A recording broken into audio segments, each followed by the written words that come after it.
SpongeBob does not pass this one, it means another whole year of boarding school! Let's head over to season 2 for this one. The episode is No Free Rides. And if you're a fan of SpongeBob, you already know how iconic this episode is, but of course we got mistakes to expose. Here's a hint. You'll notice that Mrs. Puff in the clips I'm about to play is wearing this blue sailor cap, okay? This thing right here, pay attention to that and roll the footage, please. I hope I still remember how to do this. Oof! Oof! Arg! I'd never let you have this boat, not even if you were... Okay, so listen closely, this first one's kind of complicated. So we first see Mrs. Puff wearing the ski mask and her blue sailor cap, starting from the scene where she is hijacking SpongeBob's boat and drives away. Now, eventually it's revealed that SpongeBob is in the boat, and he thinks that Mrs. Puff is not Mrs. Puff and an actual hijacker, like an actual robber. Someone's trying to steal his whip. Now, in the scene where SpongeBob's boat is about to crash into the police car, while SpongeBob is hitting Mrs. Puff repeatedly with his left hand. As the scene progresses, there is one frame where we can see that Mrs. Puff is missing the blue sailor cap right here. She's wearing it seconds before in this shot right here, so she should still be wearing it in this shot right here. They just forgot to draw the blue sailor cap in this one shot, which is kind of funny, but not as funny as some of the other mistakes we're covering today. So let's head over to another episode. What you got there, SpongeBob? Something super secret. Yeah, I guess you'd want to keep this secret. The episode shopping list is all about this dude right here, Yeti Krabs, and is actually a pretty good episode. I will say it has some fun moments, but you guys know what we're here for. We've got mistakes to expose. Now, here's a hint. I want you to take a look at this shot of the Krusty Krab. As you know, there's the restaurant itself, there's this enter sign, and there's the clam Krusty Krab sign. Remember this, and let's see if you can spot the mistake. We're running low on secret ingredients. I need you to go shopping. But be careful not to lose the list. If you know who. All right, what was missing? Let me know in the comments, all right? You probably noticed that the Krusty Krab clam sign, specifically in the scene where Plankton's listening to Mr. Krabs through his like giant stethoscope. There we go, that's how you say it. Yeah, in that shot right there, both the Krusty Krab clam sign and also even the enter sign are just completely missing. They just didn't draw them. Definitely some cartoon logic, but it's also just kind of lazy. They're a part of the design. Where did they go? The inside of the restaurant doesn't look super accurate either, but that one's definitely cartoon logic. So let's head over to another episode that actually has a really bad mistake that isn't cartoon logic. SpongeBob, I see him. What's he doing? He's just standing there, menacingly. All right, you know Cartoon Corey's got you because I've got another banger of an episode, another old school episode, Hall Monitor. Now, I've covered this episode before, but I've got two mistakes that I've never covered before. They're brand new, they're fresh. Now, here's your hint. This mailbox right here, okay, pay attention to this. Roll the footage, please.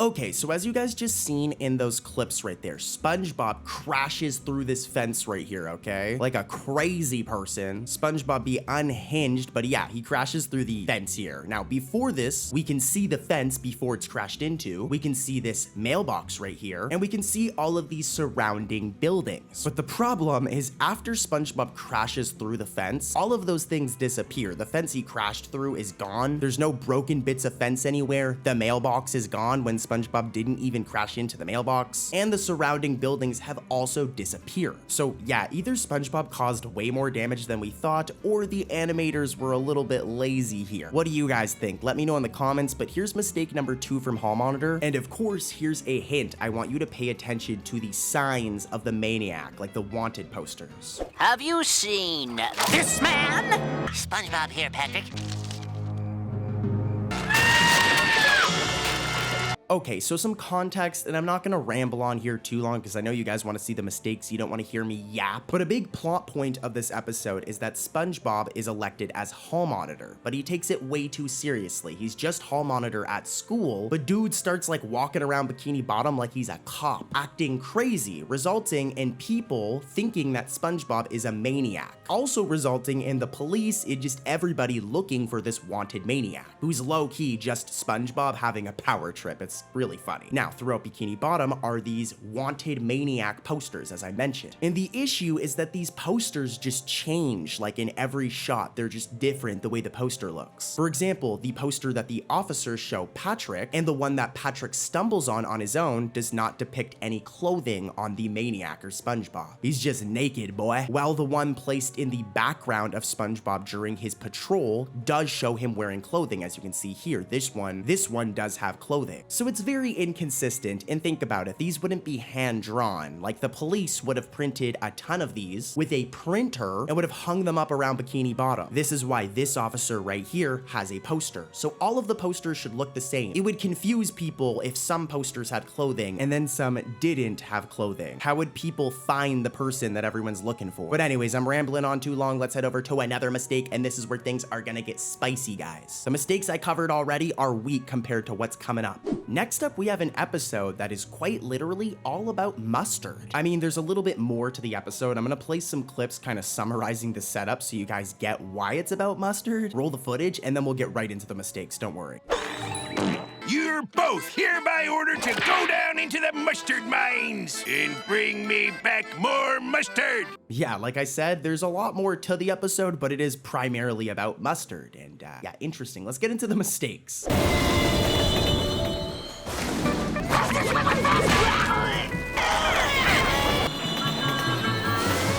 Okay, so eventually, as you guys seen there, Squidward finally gets on the train, and we see that he gets his head caught through the double doors. And as you guys can see, it's on this train car right here. And this won't make sense at first, but you guys will notice this train car right here is nowhere close to the first train car on the train, right? Like I said, this will make sense in a moment, but yeah, Squidward is stuck on this part of the train right here. However, once they eventually reach their destination, the animators have moved him, and his head is caught on the first train car all the way up here. When here's a side-by-side, we seen dude get caught on this one, and he's still stuck by the time he arrives. So what, did he like change train carts and get his head stuck again? It's possible, but I think that this was some laziness by the animators right here. What do you guys think? Let me know in the comments. Hello, SpongeBob. It is me, Mr. Krabs, in the flesh, standing right in front of you, with no one else around. Alright, I'm gonna make this one really quick, okay? The episode is Imitation Crabs. In this clip I'm about to play right here, there's a mistake. Let's see if you guys can catch it. What's missing? Anyways, though, let me roll that clip from Imitation Crabs. It's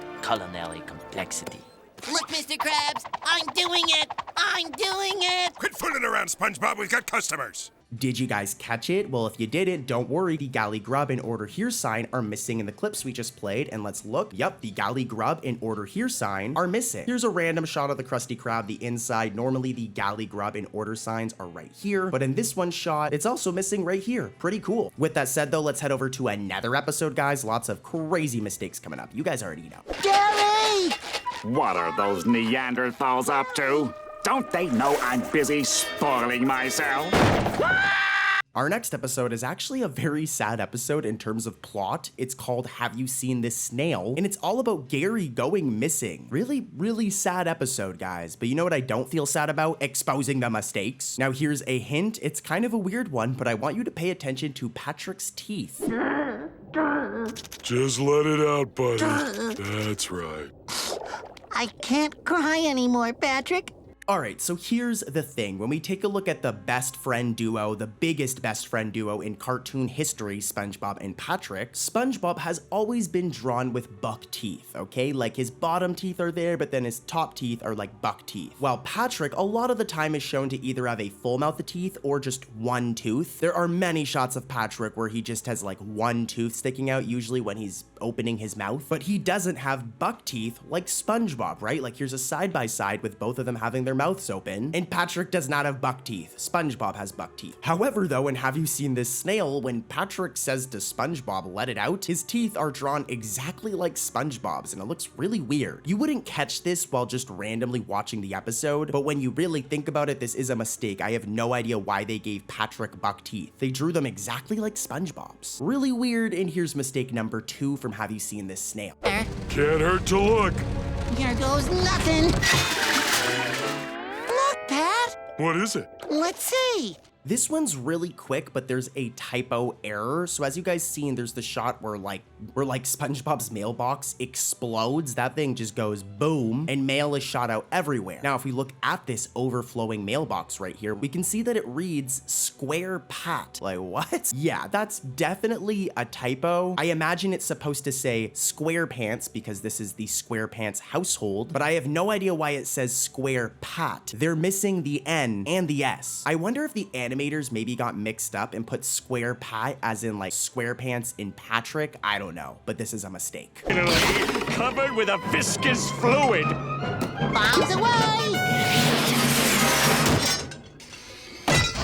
Next up, guys, we're heading to court. All right, it's gonna be Judge Cartoon Corey, because it's Krabs versus Plankton. And this episode is all about literally what I just joked about, Mr. Krabs and Plankton going to court. You know, I think they should just fight. I think they should just box. Who do you think would win? Be honest, you know? Like, who would win in a fight? Mr. Krabs or Plankton? Plankton's allowed to use weapons since he's like so small, okay? It'd be unfair if it was just a 1v1 with no weapon. Getting very off track here by fantasizing of Mr. Krabs and Plankton fighting. But yeah, the episode is Krabs versus Plankton, and here's the first mistake. Here's your hint. This character right here is Incidental 41, and this character right here is Charlie. Remember how they look, okay? Pay attention to them. Roll the footage, please. Look at you, Plankton, and you never will. There really should be a wet floor sign. All right, listen closely. This one is kind of complicated. So we can see that Charlie, this guy right here, and Incidental 41 are sitting at the table when Plankton sips on water. I almost just ran out of breath and passed out. However, when Mr. Krabs teases Plankton, they are both nowhere to be seen. They should be right here, especially when they were right there sitting at that table when Plankton sips on his water. When Mr. Krabs teases Plankton, they should also be right here in the same spot. Here's a side-by-side and they're missing, which is a mistake. And we know it's a mistake because they eventually return afterwards when Incidental 41 gives Plankton an idea. So kind of messy here and totally a mistake. I don't know why they just disappeared in this one shot. Maybe cartoon logic, but probably a mistake. And here's another one. Does that happen a lot? No, they're usually silver. Mr. Krabs? All right, so as you guys know, SpongeBob, being a spongy boy, has pores all over his body, these giant holes, okay? And they're pretty consistent throughout his design. Like, if we look at any shot of him, we'll see that these holes right here line up with the holes on this other shot of SpongeBob. Like, it's very consistent. Well, in this episode, Krabs versus Plankton, when SpongeBob skips to Mr. Krabs' office, the large hole normally found near his sleeve just disappears for a split second before, like, returning. We know it's a mistake because it disappears and then returns right away. It's only gone for a split second, showing that the layers like messed up here or something like that. But yeah, a bit of a mistake here. I don't know why it just goes poof. Here's it in slow motion. I'm playing the clip in slow motion and you'll see, boom, it just disappears for a second, comes back. So yeah. In the episode Mimic Madness, SpongeBob becomes obsessed with mimicking other people. Like, here's a quick compilation of all the different people he mimics. And then of course we got mistakes for you. Some extra napkins, please. Oh, you want some extra napkins? Are we having fun yet, Squidward? The mucking mimicry madness. Yeah, believe it or not, SpongeBob mimics people so much that it eventually makes it that he cannot stop doing it. Like, our dude has an entire crisis. Eventually leading to the clips I'm gonna show you where Mr. Krabs, Sandy, Plankton, and everybody tries to give SpongeBob an intervention. Now, in these clips, there's a mistake. Let's see if you guys can spot it. Here's a hint. It has to do with SpongeBob's home. Right, remember, guys, this is an intervention. That's almost the spirit. Oh boy, someone's at the door.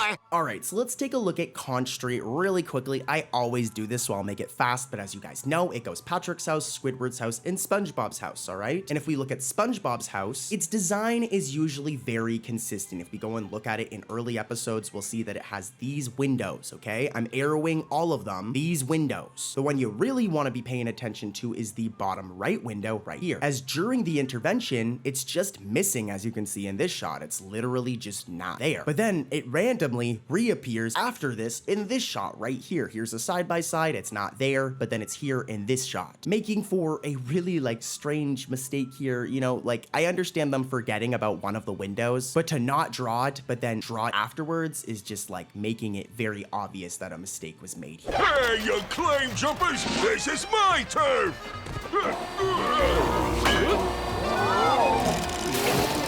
Next up, we're talking about the episode Food PBFFT Truck. This is an episode of SpongeBob from the modern era from SpongeBob season 13. And at the beginning of the episode, there are 3 mistakes in one. Here's a hint. This is incidental 104. This is incidental 45. And this is incidental 42. I'm showing pictures of them. Pay attention to them. Roll the footage.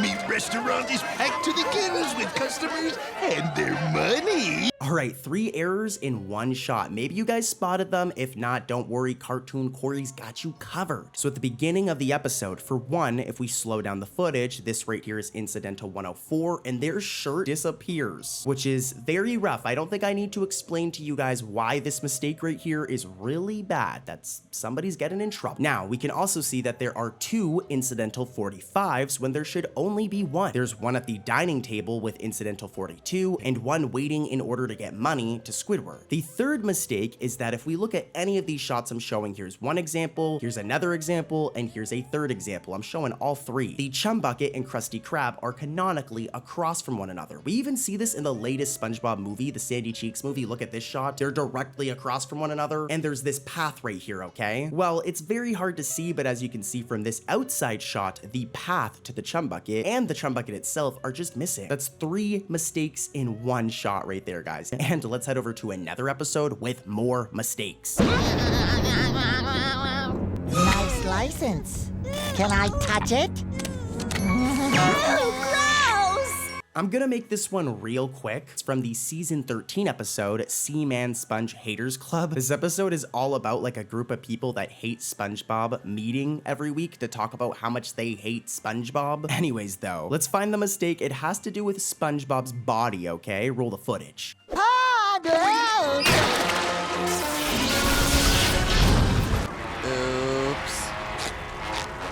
Alright, so as you guys know, SpongeBob is a spongy boy. He's a sponge, so he has holes or pores all over his body. On the front of him, okay, as you can see here. Let's get a side shot. We can see that he's got pores on his left side. And here's another completely different shot showing pores on his right side. What you really need to see here is that SpongeBob does have pores on the sides of his body. They're not just on front. As when SpongeBob says, oops, after literally setting Squidward's house on fire, like what? For this one shot right here, look, his side pores are just completely missing. In other shots from this exact same episode, we can see the side pores. So I have no idea why they were too lazy to draw them in this one shot right here. I'm nitpicking, but it's still technically a mistake. SpongeBob can do a lot of things, okay? He's a good fry cook. Sometimes he's a superhero, like when he becomes the Quickster in Mermaid Man and Barnacle Boy 5. He's even a really talented jellyfisher. But one thing we didn't know he could do until the episode The Sponge Who Could Fly is that SpongeBob can fly. Well, I mean, he can't actually. His pants just get like inflated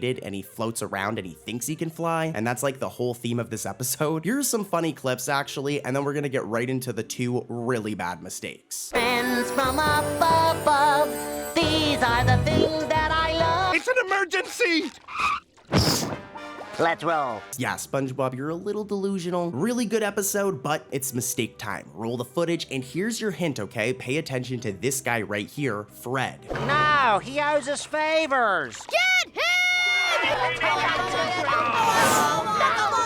I'm almost a jelly. All right, like I said, pay attention to Fred, as when Fred first speaks up, we can see that he's a purple version of Fred, okay? Honestly, we haven't really seen him in this color scheme that much lately, but he's purple, all right? Now, when he eventually walks up to the cliff, dude has gotten like an entire plastic surgery procedure done or something, because he's now magically brown. Here's a side-by-side, of course, and remember, this all happens in a matter of seconds, guys, so how he just randomly goes from purple to brown, I don't know. That was just a lazy continuity error. It's not even like there's just multiple Freds in a crowd and they're different colors. This Fred just literally transforms to a brown one. But anyways, I'm rambling on about this mistake. You guys get it. Here's another mistake from the Sponge Who Could Fly. I guess I'm not meant to fly after all. Huh? Okay, I may have covered this one before, so if I have, I'm sorry, but it's still like a pretty bad mistake. All right, so while SpongeBob is starting to realize that he cannot fly without his pants and is talking to the jellyfish, before the jellyfish eventually help him, we can see all these jellyfish in the background right here, okay? Now, when the jellyfish buzz while they start to help SpongeBob fly without his pants, these background jellyfish just randomly disappear. They don't fly away or fly off of screen or off frame. You can see that their layer is just cut and they literally disappear. Like, I'm gonna play it in slow motion, you can see it, and look, they just disappear. I'll play it again in slow motion, and yeah, they just disappear from the background. Pretty lazy if you ask me, and guys, I've got even lazier mistakes coming up, so stay tuned. I'm saving the worst for the end. I don't know. Is it dangerous? Babe, it's nautical. All right, guys, for this next one, we're gonna be doing something fun. We're gonna be whale watching, which is literally the name of this episode. It is a mistake, so I'm gonna be quiet and get like right into them.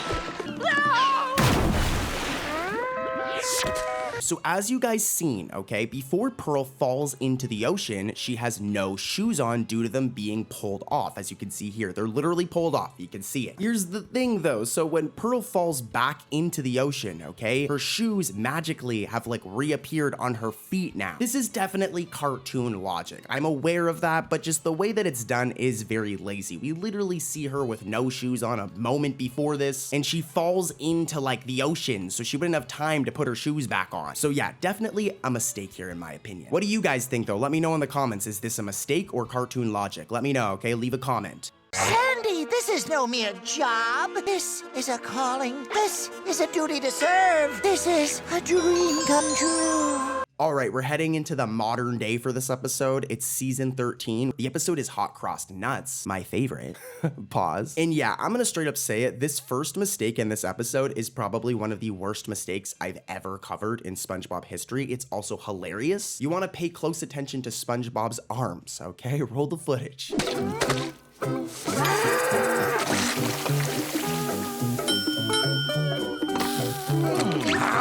All right, did you guys catch it? So when SpongeBob and Sandy deliver a Krabby Patty along with some nuts to Squidward, if you look closely, we can see Squidward right here, right? So why is this arm right here the same color as Squidward? Yeah, the animators messed up big time and made it that SpongeBob's sleeve and like arm is colored in Squidward's skin and shirt palette. Even the sleeve of his shirt is brown, like Squidward's brown shirt. So yeah, this is like a really, really bad one if you couldn't tell, guys. I don't know how they got these colors mixed up, but we've got more mistakes to cover. Here's another mistake from Hot Cross Nuts. I'll take some nuts. His butt's never wrong. I want some! Me too!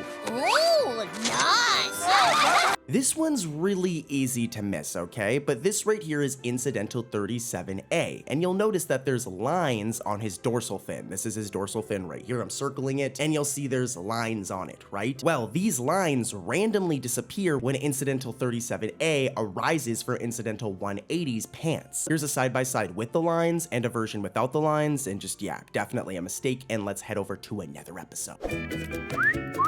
You ready for a test drive? No problem, we'll try this one. Next up is the episode Sanitation Insanity, and I'm gonna make this one a quick one. I have a good mistake for it. It's a continuity error, and yeah, roll the footage. Let's spot this mistake. Just give me your trash! No! It's mine! Okay, so at first I already know this isn't gonna seem like it's that serious of a mistake, but hold up, wait, okay? Let Cartoon Corey explain. So, even though Patrick's rock is seen getting like fully covered in garbage, as you can see right here, that is a smelly rock, in the very next scene that it's shown, okay, the rock is now completely clean. But don't worry, that's not what really makes this a mistake. That would be typical cartoon logic, typical, you know, a typical continuity mistake. But here's the problem, okay? We see it get covered with garbage, then the next shot of it we see that it's clean, but what makes this an error is that in the very next shot after this, it is seen once again covered in garbage. So it's covered in garbage, then it isn't, and then it's covered in garbage again, which was definitely a mistake by the animators. Like this one shot where it's clean, it's not supposed to be clean. The garbage was never cleaned off of it, and we know this because in the next shot after this, the garbage is back. Not the craziest mistake I've ever covered, ain't nobody getting fired for this one. So let's head over to an episode that has some, where some somebody probably got in trouble. Well, looks like there is something new on the menu. Ow. Being the total SpongeBob nerd that I am that needs to go outside and touch grass, I've seen like every single season 13 episode. I really liked season 13. I felt like it was a return to form for the show. And one of my favorite episodes was SpongeBob on Parade. I think this episode is really underrated. So I feel awful that I'm gonna expose mistakes, but I gotta do what I gotta do. Here's your hint. Pay close attention to what Bubble Bass, this is Bubble Bass, pay attention to what he's wearing throughout this scene. Roll the footage. And here we see the domino effect in action. My champion. It has to do with gloves. So Bubble Bass is dressed as Mermaid Man with gloves on his fins, as you can see here. Yet in this shot right here where he's being thrown, poor Bubble Bass, like look at him, he got yeeted. As this happens, the gloves and sleeves are just randomly missing. I highly doubt he took them off while being in the middle of like being thrown. So this, my friends, is absolutely 100% a mistake. Let's eat. Mama. Aww. Next up is another season 13 episode, Delivery to Monster Island. And this one's cool because it's all about SpongeBob and Plankton. They get trapped on this island and there's a bunch of like weird monsters. Like, dude, look at what this banana monster does to Plankton. Like, I don't want to go to this island ever. Keep Cartoon Corey far away from this island. Now, the mistake has to do with SpongeBob's left shoe, okay? I know you guys can find it, pay close attention, and watch these clips. SpongeBob!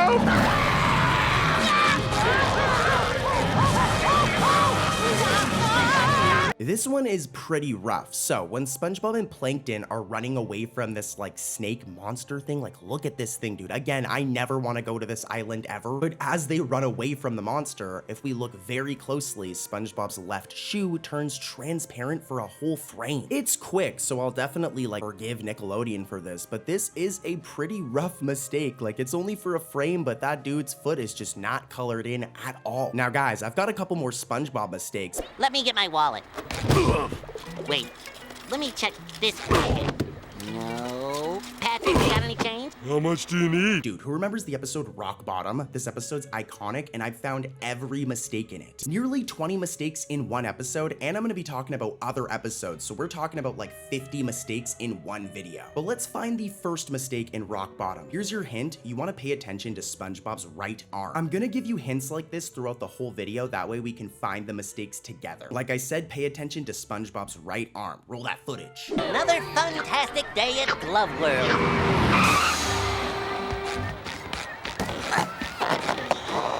All right, mistake number one. Hopefully you guys caught it. If you did, comment it. But if you watch really closely in the clips I just played at the very beginning of the episode when SpongeBob and Patrick are boarding the bus, if we watch it frame by frame, look right here, SpongeBob's right arm is just completely missing. It does reappear after this. It's only missing for a couple of seconds, but it looks so weird seeing SpongeBob without an arm. Here's mistake number two. Here's your hint. It has to do with the color of SpongeBob's pocket, okay? Roll the footage. I know you guys can catch it. Wait, let me check this pocket. No. Patrick, you got any change? How much do you need? How much is it? Okay, so as you guys just seen right there, SpongeBob checks his pockets in his iconic SquarePants for money, all right? He needs some dollar bills. Now, the first time he does it, the pocket looks like this, okay? You can see the pocket looks like this, remember. As the second time when SpongeBob checks for money, he needs more dollar bills. Look, the pocket is now like round. Here's a side-by-side, and I'll admit this isn't the craziest mistake. I'm saving the worst mistakes for the end, so stay tuned. The mistakes are gonna get wild, but this is technically a continuity mistake. I'm gonna move on to the next one, but there are tons of different types of mistakes, guys. Like there's continuity mistakes where, you know, like at first this fish is this color and then now he's this color. And then there are blatant mistakes like the one we just covered where SpongeBob was missing his arm. So anyways, mistake number three, let's keep it moving. Here's your hint, pay attention to this fish.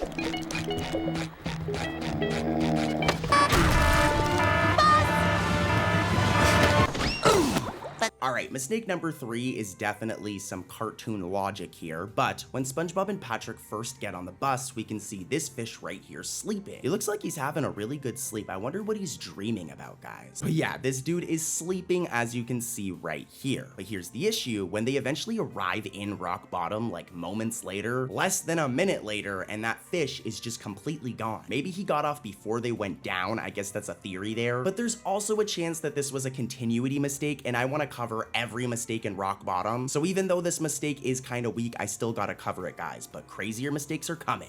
Candy machine.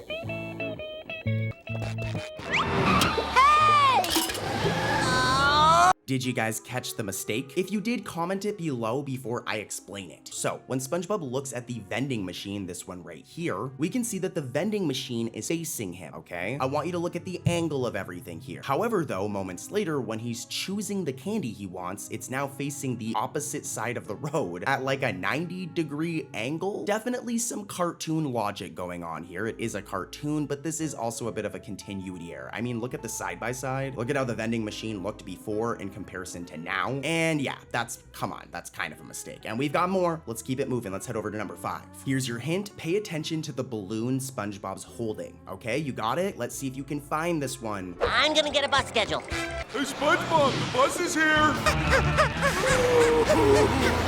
Come on, bus. Okay, so when SpongeBob looks for a bus schedule, we can see that he has his balloon. All right, right here, he has his balloon. I kind of want one too. Anyways, though, like I said, pay attention to SpongeBob's balloon. He's holding it here, but when he chases after the bus in this scene, the balloon is not in his hands. It's just magically disappeared. We see him in multiple shots without the balloon. He doesn't have the balloon here. He also doesn't have the balloon here. But then in the very next scene, he randomly has his balloon again. So yeah, very messy, and yeah, that's a mistake right there. And here's another one, okay? Here's your hint. Pay attention to SpongeBob's pores. If you don't know, his pores are his holes because he's like a sponge, but yeah, pay attention to those. No more Mr. Nice Guy.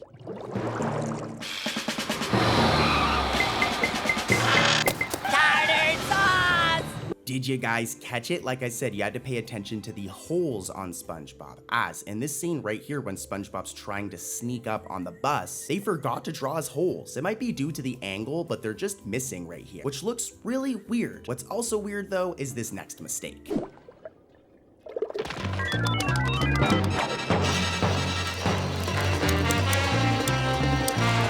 Did you guys catch it? Okay, so this sign right here reading bus is kind of iconic. It's like a big part of rock bottom. Now, the sign is here, okay? And if we can see it here, then we should also see it when SpongeBob is first dialing the letters on the candy machine. However, though, the sign is just missing in this shot. It should be right here, but it's completely missing. And to really highlight that this is a mistake is if you keep on watching, it literally reappears in the next scene. Pretty interesting, and here's your next hint. Pay attention to the facial expression on the cardboard version of SpongeBob. Got it? You guys got it? Okay, okay, roll the footage. Tartar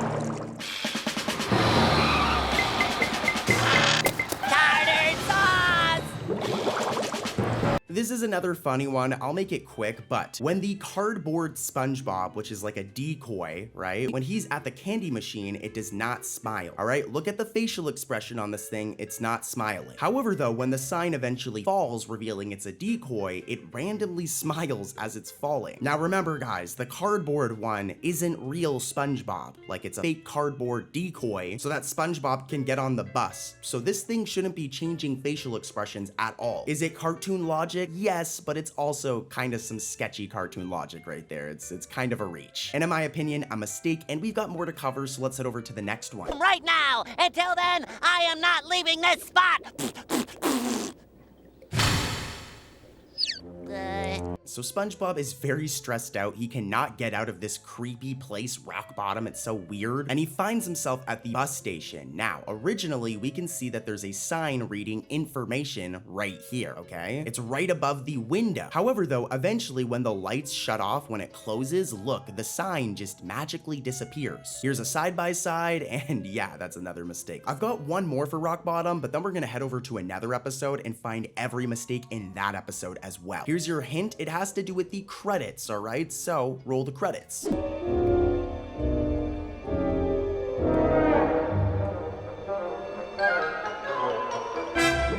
I doubt you guys caught this one, I can't blame you, but the storyboard artists are not credited in this episode. If we look at the credits of any other episode, here's an example. You can see the storyboard artists are being credited right here, but in this episode, the storyboard artists are not, and only the directors are credited. This is the only episode in this season where this happens. Now, that was a very boring mistake, so let's head over to another episode and find every mistake in the episode a place for pets. Here's the thing though, there's only 2 mistakes in this entire episode. It's from season 13, so it's not that old. It makes sense modern day SpongeBob doesn't have as much mistakes, but anyways, as always, here's your hint. Pay attention to SpongeBob's thumb, okay? And remember guys, comment your mistake before I reveal it. Anyways, pay attention to his thumb and roll the footage, please. Bouncy C, would you? Ooh, gladly. Did you guys catch it? Well, when SpongeBob begins to play the piano, the outline of his thumb is like colored yellow-green for a frame. Normally, the outline of anything on SpongeBob is like a black outline, so it's just very strange that for this one shot, it's randomly like yellow or green. It kind of gives the impression that like this shot was green screened in some sort of way or something, I don't know. But it's a mistake, and here's mistake number 2, and here's your hint. It has to do with Spot, okay? Take a look at Spot right here. Look at his eyes, or his eye, and that should help you out finding this one. Roll the footage. Bad Spot! No!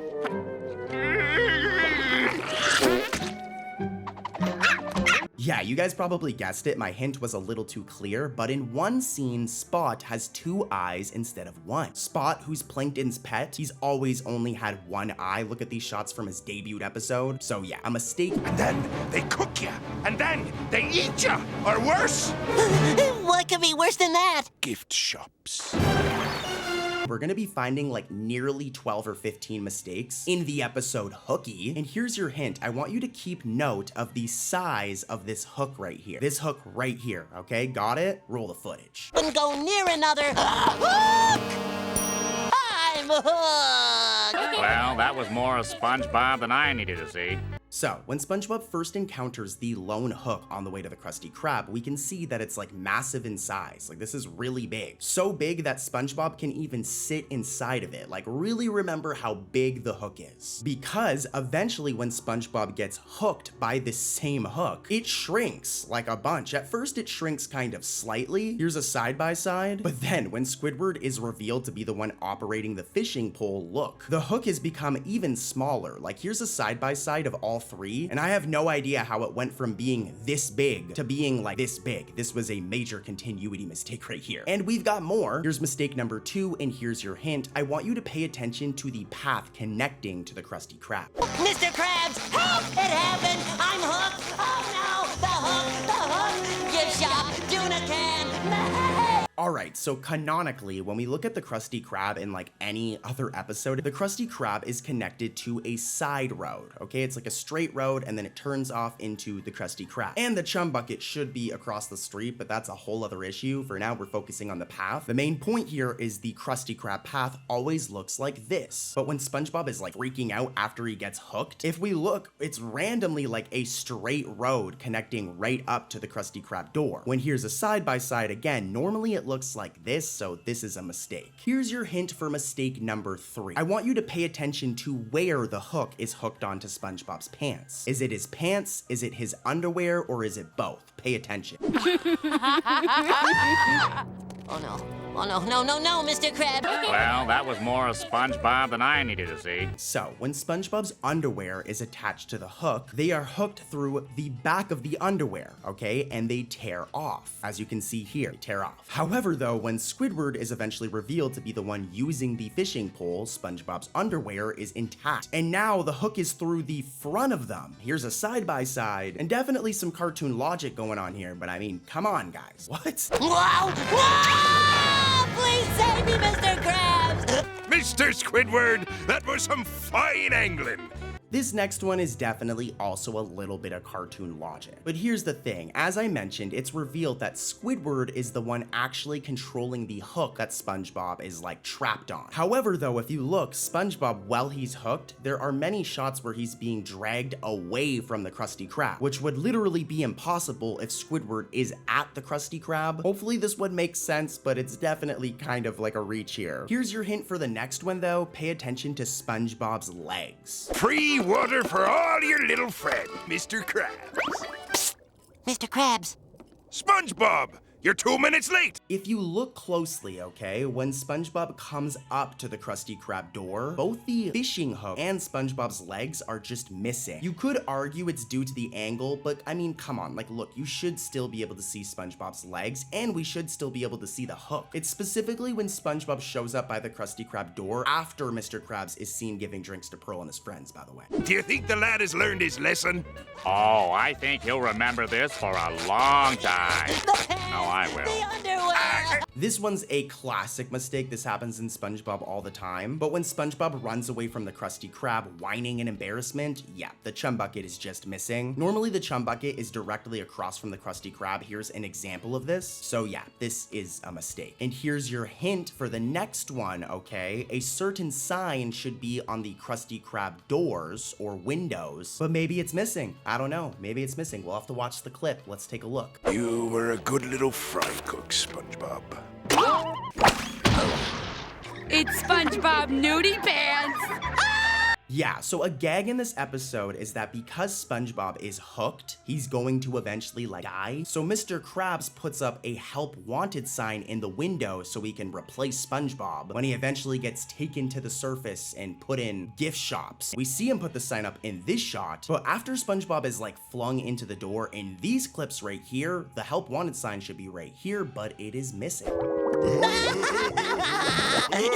Again? Again! The hooks!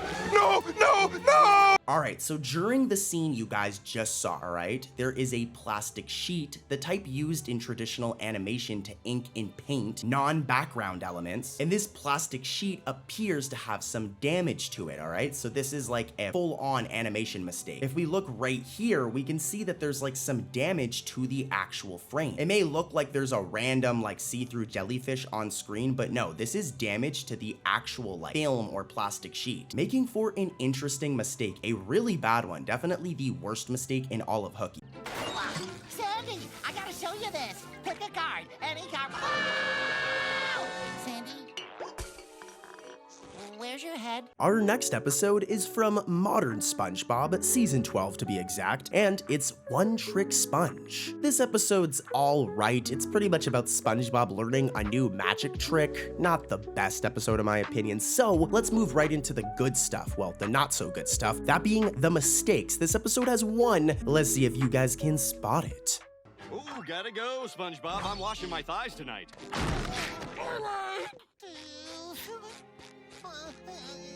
This one is pretty complicated, so I need you guys to pay close attention, alright? So, when SpongeBob goes to Fred's house right here, Fred is the dude who's always like, my leg! My leg?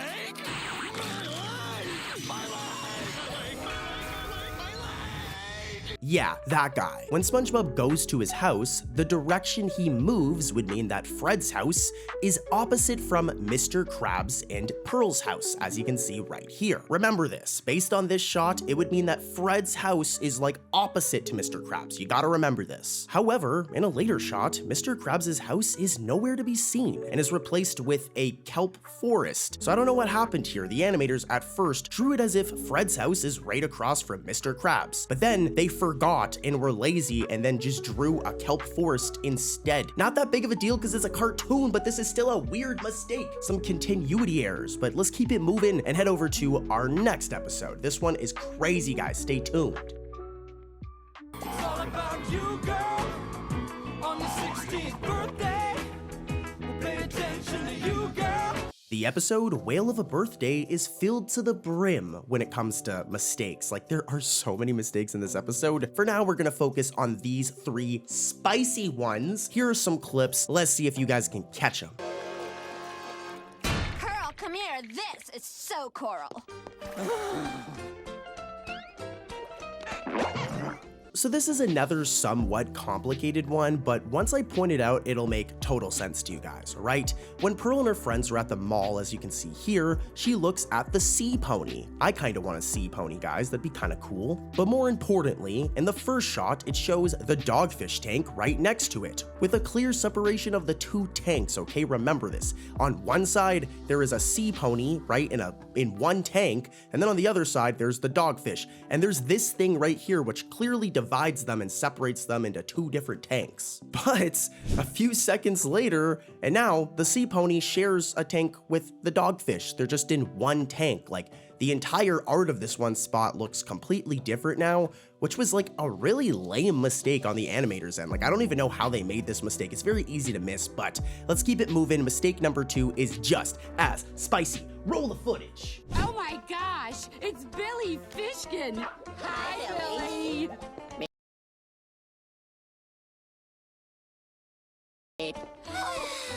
Now this one isn't too big of a deal, it's still like a bad mistake. I can understand how the animator slipped up on it. But when Pearl and her friends meet Billy over here, when facing in the front, her lipstick disappears for an entire frame. It's only for like one frame and then it pops back in. Like, you'll only catch it by the footage being in slow motion. But I mean, it still happens. A little bit of a mistake here, not that big of a deal. Let's move over to the next mistake, which is a pretty big deal. Roll the footage. Uh-oh. Everybody brace for impact! I have no idea how this mistake happened, but first of all, here's a clip of the inside of the Krusty Krab. And as you can see, the tables look like this. This is like the normal table design of the Krusty Krab. It's looked like this ever since Help Wanted, the first ever episode of SpongeBob. But the animators were tweaking in this episode because when Pearl runs into the Patreons of the Krusty Krab crying in this one scene, the tables are like plain beige. They're just like this random different coloring design instead of their normal designs. Normally they look like this, but in this one shot, I don't know what they were doing this episode, what was going on at the SpongeBob animation offices, but that's not how the Krusty Krab tables look. So yeah, a big mistake here. And let's keep it moving, guys. Let's head over to the next episode. Let's go. Let's keep this going. Bag me. Okay, sit. Up next is a sneaky mistake in the episode Pat the Dog. Roll the footage. Shall we try roll over? Patrick! So I already know that this one needs some explaining because it's just a very subtle and complicated error. But when SpongeBob says Patrick, wait, if you look closely, his right thumb and arm are only partially outlined, and they kind of look a little neon green. Forget about the neon green part though. If you look very closely, you can see half of his arm is outlined, and then the other half where his thumb and the inside of his arm are, they just weren't outlined. It's a very simple mistake. The animators, I don't know what they were doing, but this is a mistake, guys, and we've got more. Let's keep the video going. Next up, we have the episode, The Krusty Bucket. This episode has quite the elaborate plot. Here's some clips summarizing what happens in this episode. It'll help make the mistake make a ton more sense. You married a genius, Karen. Using the DNA from Krabs' hair and my own DNA, I will create a combo clone of me and Krabs to finally steal the secret formula.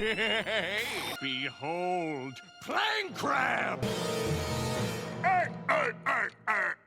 Now here's my plan. Don't waste your breath, Plankarin. I already mapped out the perfect plot to swipe that formula. Oh, nothing much, just stealing the formula. What? Taking over this restaurant. But how?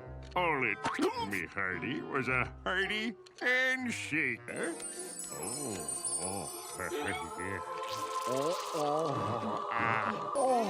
Your handshake is exquisite. I'd believe anything you say. I'll also be commandeering the chum bucket from now on.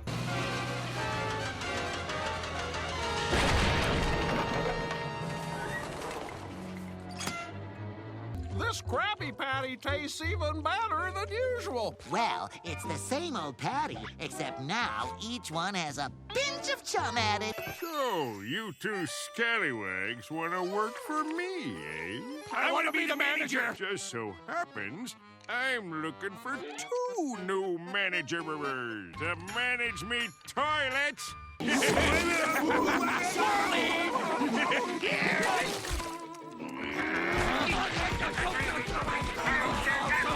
He did it! He did it! No, he did it! No, he did it! No, he did it!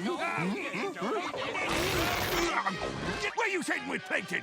Why are you siding with Crabs? They're arguing and splitting out. I'm hating myself because I'm torn. Plankton gets into some wacky science in this episode. Like, he made a clone fusing himself with his arch nemesis, his biggest enemy ever, Mr. Krabs. What a crazy episode. But you know what's even more crazy? You guessed it, the mistake in this episode, guys. Roll the footage, let's see if you guys can spot it. I'm hating myself because I'm torn. This is yet another complicated mistake. I mean, it's not that complicated, but you gotta listen closely or else you'll be like, what are you talking about, Cartoon Corey? But anyways, so when Plank Crab, which is like the hybrid clone of Plankton and Mr. Krabs, is splitting up, both red and green Plank Crab have red hands, okay? You can see it right here. I'm zooming in on it. Both red and green Plank Crab have red hands. But after successfully splitting, red Plank Crab has green hands now. So like I said in this shot, dude has red hands, but now he has green hands, which is a bit of an animation mix-up here. I guess it's not that big of a deal, but it's a mistake, that is for sure. Dude, whenever we get to talk about anything from SpongeBob season 1, 2, or 3, you know your boy is gonna be a very happy man. So, I'm very happy about this next mistake that can be found in the episode Idiot Box. Here are some clips from this hilarious classic episode. This episode is so good. See anything yet, Patrick? I need my glasses. See, I told you, this episode is amazing, and I'm sure most of you guys have seen this episode before because it is so iconic. I mean, imagination, right? Imagination. Like, that is such an iconic meme, and that meme actually has a mistake in it, guys. Here's a clip of that iconic scene. You just set sail on the SS Imagination. So here's the mistake. This is how a real rainbow looks. Like, here's some actual footage of a real life rainbow. And as you can see, this is how the colors look. Well, you probably can guess the mistake now, because in Idiot Box, whenever SpongeBob makes a rainbow with his hands, the colors are actually upside down from what an actual rainbow would be. So a bit of a mistake here, not that big of a deal. I mean, who cares? But I thought I'd share it with you guys. But let's keep the video moving and head over to another mistake that's even crazier in another episode. Next up is the episode Growth Spurt, which is all about Pearl becoming very big. I don't know, I guess she just eats, and Pearl, she goes through a massive growth spurt and becomes huge. Like, I really feel bad for Mr. Krabs in this episode because Pearl already eats a lot, but damn, son, damn, here's some clips. What's that green stuff in your pocket? Where? There! Me money?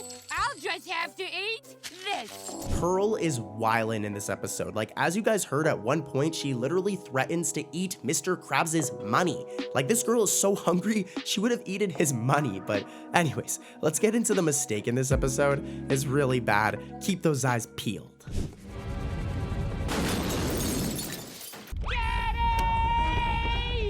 That sounded like my beloved teenage daughter, Pearl. I'm coming, princess! So heading back to the beginning of the episode, we see numerous parts of Pearl's body grow. For example, her fin, we see it blast through the mirror in the washroom, which is crazy, and her feet grow. But here's the issue. This changes as the episode progresses. For example, her fin, it gets massive and blasts through the mirror, but then when Mr. Krabs goes into the next room, her fin's like the normal size again. It isn't as big as it was a moment ago, so that's one continuity error. But also, her feet grow, right? As we can see in this shot, but then when she's at the Krusty Krab, she's seen wearing her regular boots. So like, I don't know what's going on here. I guess the animators forgot about these limbs blowing up and becoming so big and made a little bit of a mistake here. But let's move over to another episode that has some even more interesting mistakes, because I'll admit these ones were kind of weak, but these next mistakes are crazy. Witness the beauty! Come on, Larry, get your art on! My eyes!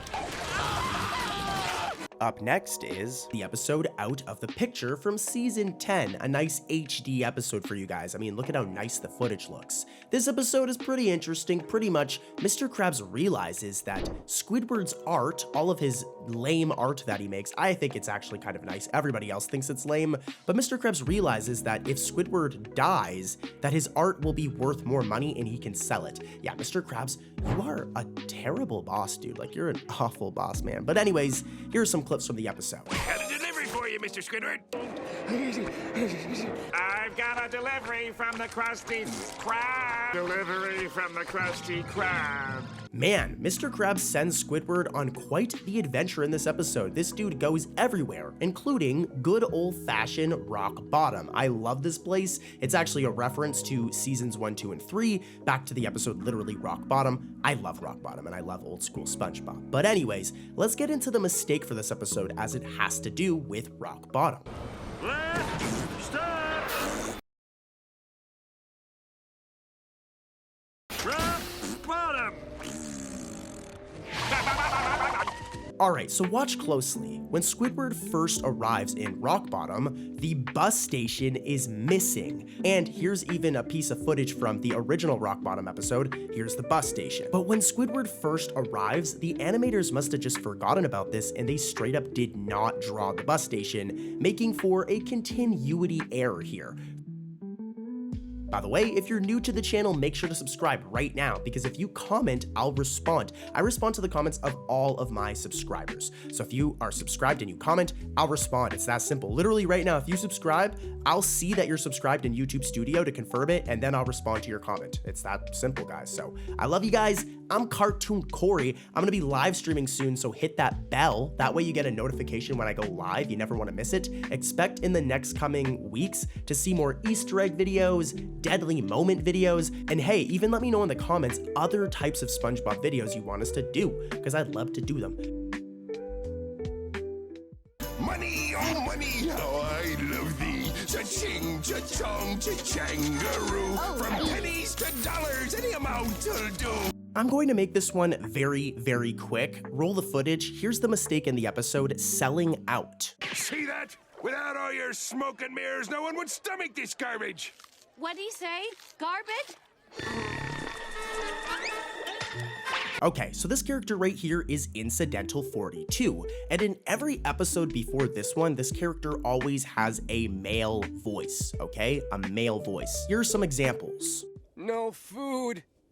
3 days. As you heard, this dude, it sounds like a dude, right? But in the episode Selling Out, Incidental 42 has a female voice when he says, what did he say? Garbage? Really strange mistake, but let's keep it rolling, baby. Let's keep this show going.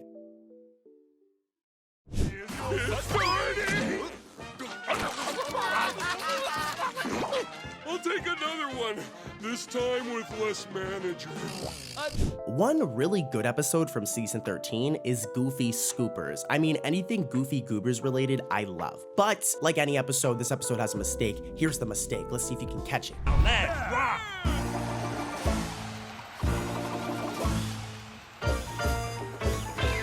It also takes place closer to the ending of the episode, but during this close-up of Clam Clam playing the trumpet, that man is playing the heck out of that trumpet, take a look at his shirt, as the stripes on his shirt switch colors at the end. First it looks like this, but then they just switch colors, which is really strange. But let's keep it moving, gang. We've got more mistakes than this, and they're spicy. I mean, positive.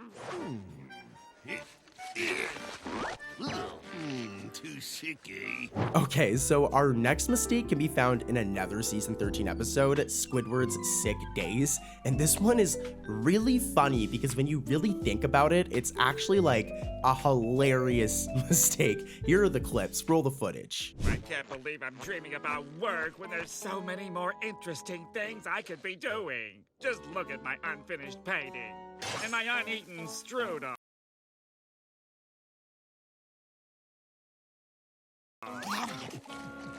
So this delicious looking strudel right here, guys, I want a bite of this. Do you want a bite of it? Leave a comment. Would you eat this strudel? I want some of it. But yeah, the strudel, okay? As you can see, there is steam coming off of it, so it's hot, right? Like they're really animating this strudel as if it's hot. It's steaming hot. But here's the problem. Squidward had just woken up, right? Like he just woke up during the scene, and we know that he made the strudel the day before, yesterday, right? He made it and then put it out by the window so it would cool the previous day. So how is it hot still? He made the strudel yesterday and he just woke up. The dude didn't just wake up and the strudel was still hot.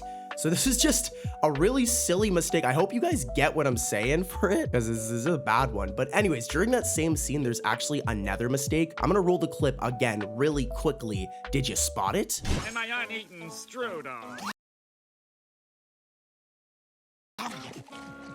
My strudel! Yeah, so when Patrick bites into that delicious strudel that is somehow still hot, even though it's a day old, Patrick's eyebrows disappear for a split second. It literally only happens for a second as he's eating the pastry, but yeah, talk about two mistakes in one scene, guys. And I have one more mistake from this episode, one more. In my imagination, you're a helpless little baby.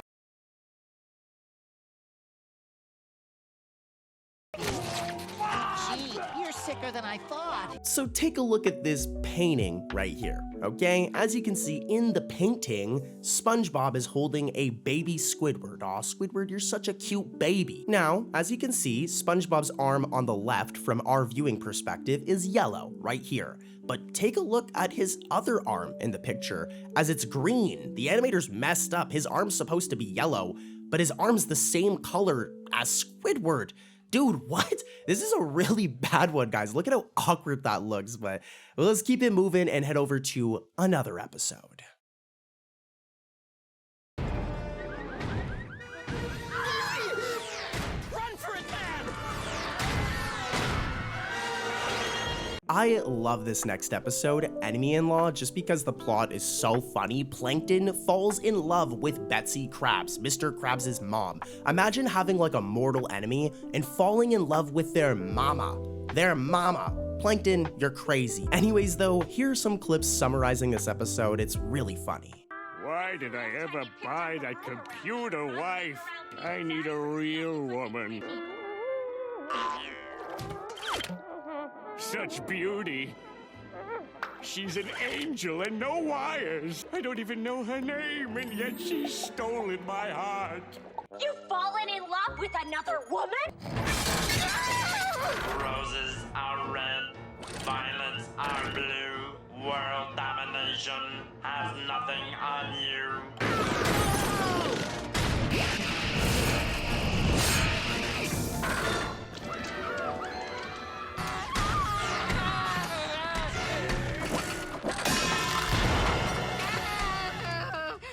Am I really that pretty? Just dial the number and ask her to dinner. Come on, you can do this. It's your secret admirer. Oh, you're that giant robot.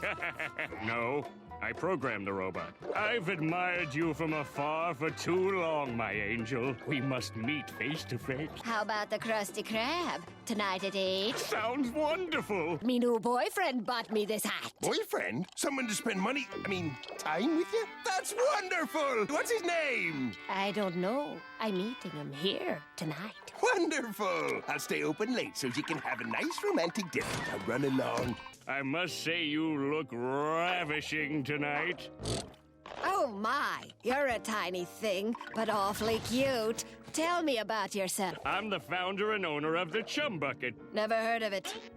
It's across the street. Doesn't ring a bell. Like the crabs! Eugene! Mommy? Mommy? This delectable creature is your mother? This no-good conniving chiseler is your date? And this devilishly handsome sponge is your waiter. Eugene! You put me boyfriend down this instant! Boyfriend? But, Mommy! You heard the lady. Let me go. Stay away from me, Mother! I know what you're really up to. What are you talking about? I'm talking about the Krabby Patty formula! Your mother knows the Krabby Patty formula? It's an old Krabs family recipe, and you're not family. Not family, eh? Well, I can fix that. This episode is full of mistakes. You guys know the drill. I'm gonna play some clips, and the mistake's gonna be in there. Hopefully, you guys can spot it. And all it took was the love of a beautiful woman. Well, you love is thieving and conniving. Now stop trying to get the formula out of me, Mother! First things first, take a look at this scene where Mr. Krabs barges into the Chum Bucket in anger, as some scenes show these red pipes on the wall, but then some scenes where we get the same shots are missing the red pipes. So in some shots there's red pipes, some shots there aren't. I don't know what the plumbing situation is in the Chum Bucket, but they need to get that sorted. And that's not it. It's across the street. It's on the back of the phone book. Come on, I paid a lot of money for that ad. As when Plankton walks into the Krusty Krab with a rose during this scene, as you can see right here, there is a burger sticker on the window. Now I'm hungry. I really want to go and get myself a McDouble. But the problem is, once Plankton's actually inside the store, there is now no stickers at all. This then happens again when Mr. Krabs walks in. You can see the sticker, the burger sticker, but then from the inside, it's gone.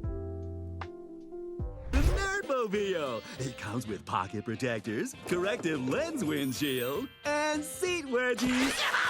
This next mistake is an interesting one and can be found in the episode Drive Happy. Roll the footage. I want to be inside. Like inside? All right, Coop, come on in.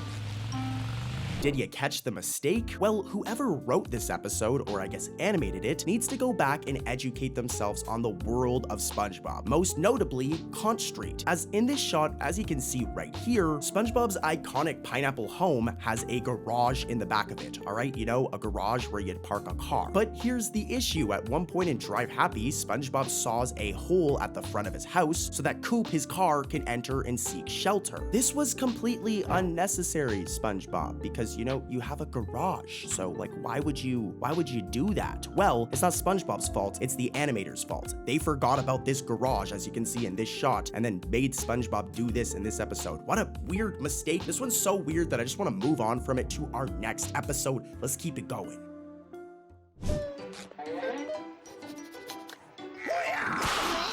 Don't feed the clowns! This next mistake happens very fast. It can be found in the episode Don't Feed the Clowns, so I'm just gonna get right into it. Keep those eyes peeled!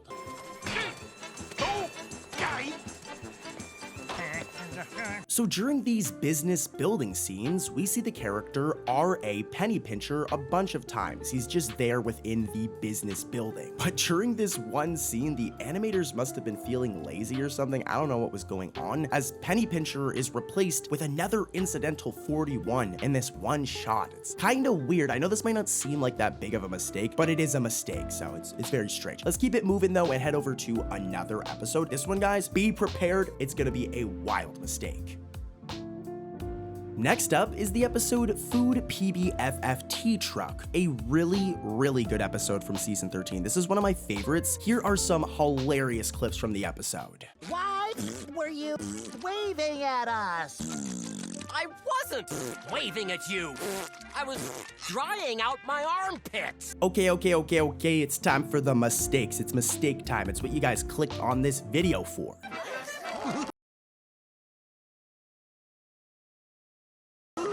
Me restaurant is packed to the gills with customers. During this one scene, take a look at this character, Incidental 45. Well, during this one shot, the animators messed up and drew Incidental 45 2 times. They duplicated him. He's right here at the dining table with Incidental 42, but then there's another one waiting in order to get money to Squidward. Now look, incidental duplications did happen a lot in earlier seasons of the show, like season 1, 2, or 3. It makes sense, but in modern SpongeBob, this never happens and is totally a mistake. And guys, there's more. There's one more mistake I want to show you guys today. Keep those eyes peeled.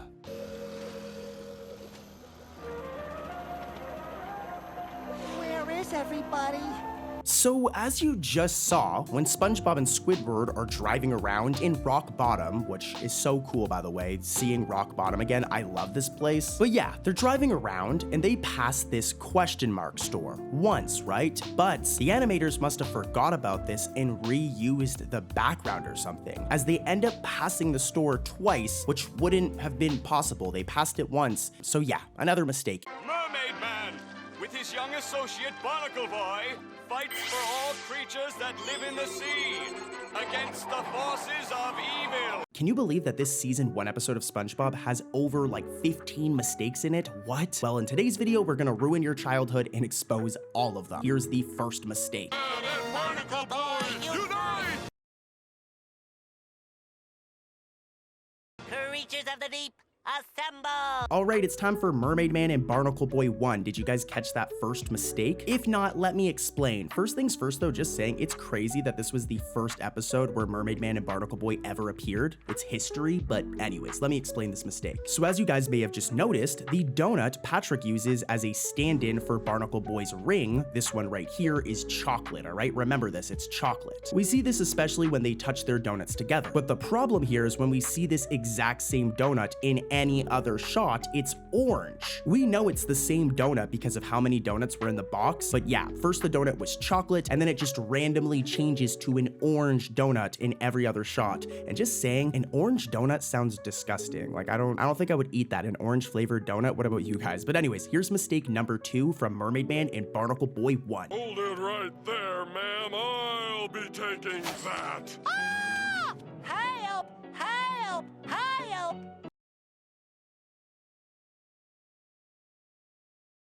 It's working. This one is really weird. So there's a joke in this episode, you guys just saw it in the clip, where Patrick takes SpongeBob's purse and peers out from behind this building right here, looking out from behind it. But if you look closely at one point, the purse is just seen floating beside him when he's supposed to be holding it. It's right here, and yeah, that thing is just floating, which I don't even think I need to explain is totally a mistake. And here's number 3. Remember guys, not every mistake in the beginning is going to be like crazy, but as we go, they're gonna get really bad. There it is! You know what this means? Donuts. Oh, brother. So as you guys just saw, Mermaid Man and Barnacle Boy realize that they need to fight evil again, even though SpongeBob's just a massive fan, and they pull out their iconic rings. Now, if you look at these rings, there's an M and a B on each ring, because one is for Mermaid Man exclusively for him, and the other is exclusively for Barnacle Boy. That's why they have the letters on them. As you can see, the B ring is on the left, and the M ring is on the right. However, if we watch closely when Barnacle Boy puts the ring on Mermaid Man, I'm slowing down the footage, he actually puts the ring with the B on Mermaid Man. We know this because it was on the left side, so major mistake here. The ring on the right should have been the one that went onto Mermaid Man's hand because it has an M on it. All right, makes sense. Let's keep it moving. More mistakes are coming, and they're pretty interesting, so yeah, let's keep it moving. Say the oath! Mermaid Man and Barnacle Boy, unite!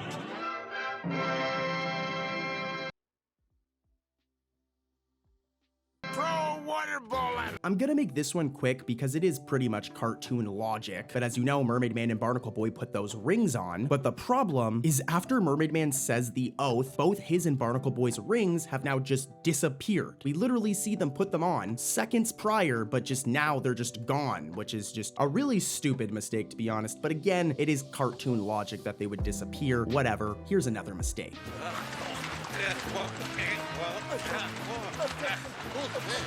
It's the raging whirlpool! This is another one that's just like really funny. As you guys saw, Mermaid Man and Barnacle Boy do their signature dog paddling towards the boys. But what's important here is before this scene, all right, if we look at Mermaid Man, he's wearing some socks, all right? Even before they do the dog paddle, he is wearing socks, as you can see right here. But when he starts doing the dog paddle, I don't know if he took his socks off because they're gone. It seems the animators forgot to draw the socks during this animation, as afterwards, after they're done the dog paddle, they just reappear. His socks are back. So first he had socks on, then he's missing his socks, and then they're back. Wild mistake here. I told you they're gonna get crazier as we progress. So yeah, let's keep it moving though, guys. Here's another spicy one. To the broccoli!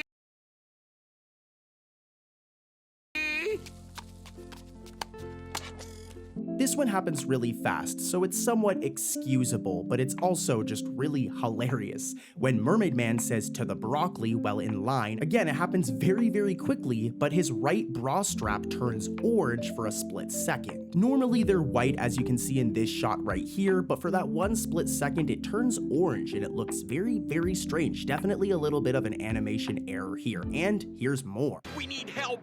Sea creatures unite!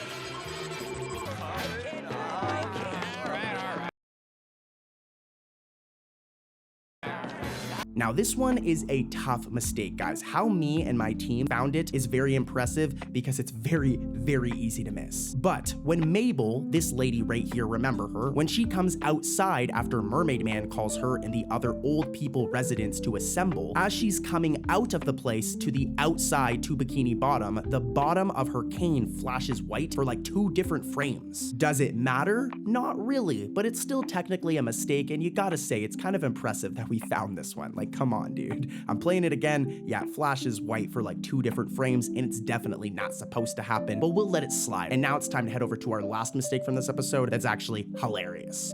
Join our heroes locked in a battle of wits.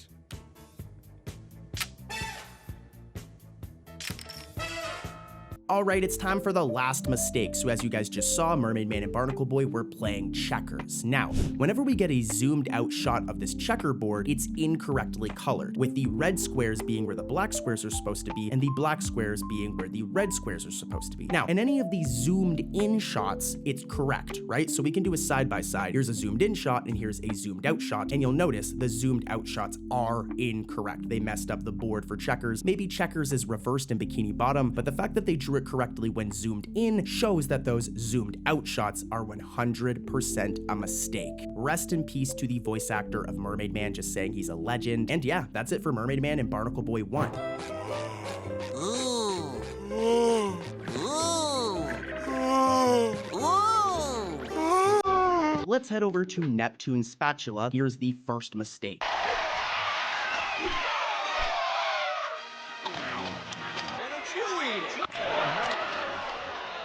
So, as you guys saw, eventually, SpongeBob and King Neptune have like a fry cook off because King Neptune just does not believe that SpongeBob is a good fry cook. He's very rude to our favorite little sponge in this episode, just saying. Now, at this cook off or this challenge, there is a massive audience. And if we look throughout the audience, right, several fish members in the audience change colors between shots. For example, we have this character right here. At first, he looks like this, but as the scene progresses, he'll randomly change and look like this. The same fish, but a completely different color. Here's another example. Take a look at this background incidental character right here. At first, he's this color, or I guess they are this color, and then they change to this color after a couple shots. Super weird. These types of mistakes are fairly common because they're like background characters, but still, I caught ya, I'm exposing them, and here's another mistake.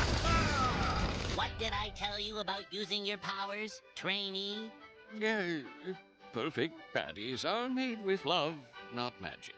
This is another weird one where we have some color changes going on. It's not as bad as the last one, but when SpongeBob is speaking to Neptune in the kitchen at the end, look, the walls are light blue instead of the teal that the walls are in all of the long shots of the kitchen. Normally, the walls look like this. They have this teal color only in the long shots, but then when SpongeBob's talking to Neptune in the exact same location, they're now like a light blue or something. Kind of a nitpick, but you know, the color of a wall doesn't just change randomly in a matter of seconds. You know, Mr. Krabs maybe did a new paint job, but I doubt it. This was definitely a mistake. And here's another one.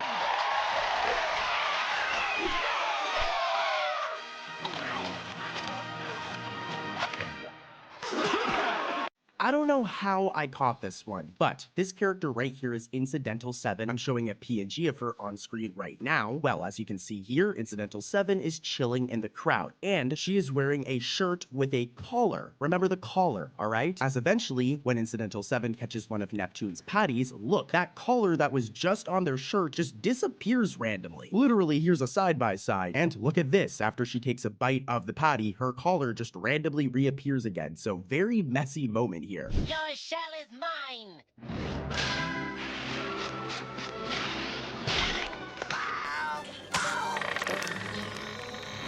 Coming in next is the episode Tea at the Tree Dome. Here's the first mistake.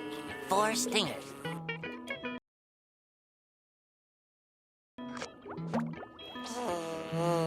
Did you guys catch that first one? It's pretty easy to catch, to be honest. Also, I'm gonna be completely real. We've covered it before in other videos, but I want this video to have every single mistake from Tea at the Tree Dome, so we're covering it again. But when SpongeBob puts his binoculars away when he's spying on Sandy at the very beginning of the episode, as you guys just saw, look, our boy needs to go to the dentist as his teeth turns yellow for 1 frame. This is a fairly common mistake throughout SpongeBob, especially in season 1, but when we really freeze a frame like this, it looks so bad. And here's another one. Land squirrel. That little squirrel is in trouble. Take that, you sorry old clam! We've covered this one a couple of times before, so I'm gonna make it really quick. But as you guys just saw, when SpongeBob says that little squirrel is in trouble, yeah, the left part of his belt is missing. Normally, SpongeBob looks like this. Here's a PNG of him, and as you can see, his belt goes all across his pants. But yeah, it happens sometimes. Part of his belt is missing in this 1 frame. So weird. Not as weird as this next mistake, though. Heck no, I needed to breathe. I gotta have my air. Me too. I love air. Air is good. No kidding? Why, air's my middle name. Okay, so for this one to really make sense, let's take a look at our girl Sandy over here, all right? Sandy Cheeks. And one thing you'll notice is that her neck, all right, is always brown. It's the same color as like her fur on her body. Now, this is a very common mistake throughout SpongeBob. It's happened a couple of times. But when Sandy says, no kidding, look, the animators incorrectly colored her neck as white for like a couple of frames, when of course it's supposed to be brown. Here's a side-by-side. Yeah, totally a mistake here. Her neck is not white. It's supposed to be brown. And here's another one from Tea at the Tree Dome. This one's interesting. If you want to be fancy, hold your pinky up like this. Remember, when in doubt, pinky out. So a big thing in this episode, as you guys just saw, is Patrick teaching SpongeBob how to be fancy. And a big thing is pinkies up, all right? This is a big thing. I don't know how, you know, putting your pinky up while drinking tea is fancy, but hey, Patrick, it's his idea. Now from here, we see SpongeBob throw up his pinky plenty of times. But in the next scene where SpongeBob and Patrick are approaching Sandy's tree dome, if we look, SpongeBob has his left hand up. And if we really zoom in, that isn't his pinky. That's his index finger, which is totally a mistake as it completely goes against the like joke here of lifting up your pinky. So really funny mistake. You can see right there that is not his pinky. I know it's kind of blurred because this is an old episode and I'm zooming in, but that's an index finger and totally a mistake. And here's another one. How's that? Higher. Like that? Now that's fancy. They should call you SpongeBob Fancy Pants! Yeah, this one's just like the last. It has to do with SpongeBob and him holding up his pinky, which as I've mentioned is a big gag in this episode. So when Patrick tells SpongeBob how to be fancy, he lifts his right hand pinky finger up right here, as you can see. Right hand pinky finger. Now, from the front view, this view right here, the pinky is shown on the left side. Remember this. And from the back view, it's shown on the left side instead of the right. And it looks like SpongeBob is holding up one of his middle fingers fingers instead of his pinky, which is kind of a mistake. With this one, you can tell they just kind of messed up with the angles of this scene. Some of you guys might not really get what's going on here, but yeah, totally a mistake. Let's move over to one that's a lot more clear. This next mistake is blatant. Remember, when in doubt, pinky out. You can do it, SpongeBob. I'll be watching. This one definitely needs some explaining. So, whenever Sandy lets SpongeBob or Patrick into her house, she has to drain the water in the entrance. For it to get drained, she uses this red light thing right here. Whenever this goes off, that's when the water gets drained, all right? And it's there when it's getting drained so that SpongeBob and Patrick can come in. It's right there. Remember, I know I'm rambling, but remember, it's right there. As before this, when we see SpongeBob and Patrick walking up towards the tree dome, look, that red light thingy where the water gets drained is not there. It's literally missing in this shot, and then once they get closer, it magically appears. Very funny. I mean, this one makes sense. It was a zoomed out shot. That's why they didn't draw it on her door, but that's a mistake. And here's another one. If y'all needed water, you should have asked. This one just cracks me up. At the ending of the episode, Sandy says, if you wanted water, why didn't you just say so? But dude, girl, what you talking about? SpongeBob literally asked for water earlier on in the episode. Remember? Here's the clip. Can I get you anything? Water would be nice. I'm gonna put these in a vase. Take your time. Yeah, so he did ask Sandy, you just didn't give him water and he almost died, so yeah. We ain't done yet though, believe it or not. Here's another.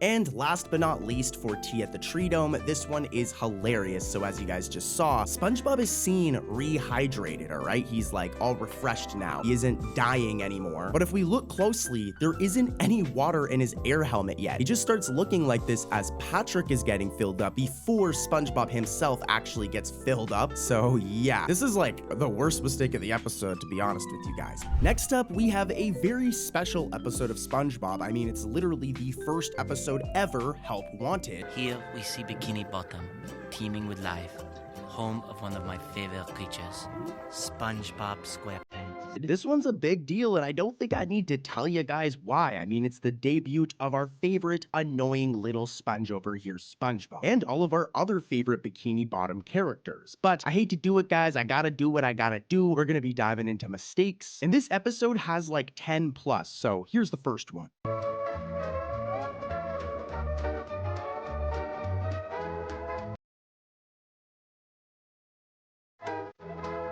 Now a heads up, because I'm covering every mistake in this episode, not every mistake is going to be groundbreaking, alright? And this first one's a good example of that. As Steven Hillenburg, the creator of SpongeBob, his name in the written by section of the opening credits is actually misspelled, with it missing the N in his surname. And guys, the mistakes coming up are a lot worse. Here's the second mistake from this episode. Home of one of my favorite creatures, SpongeBob SquarePants.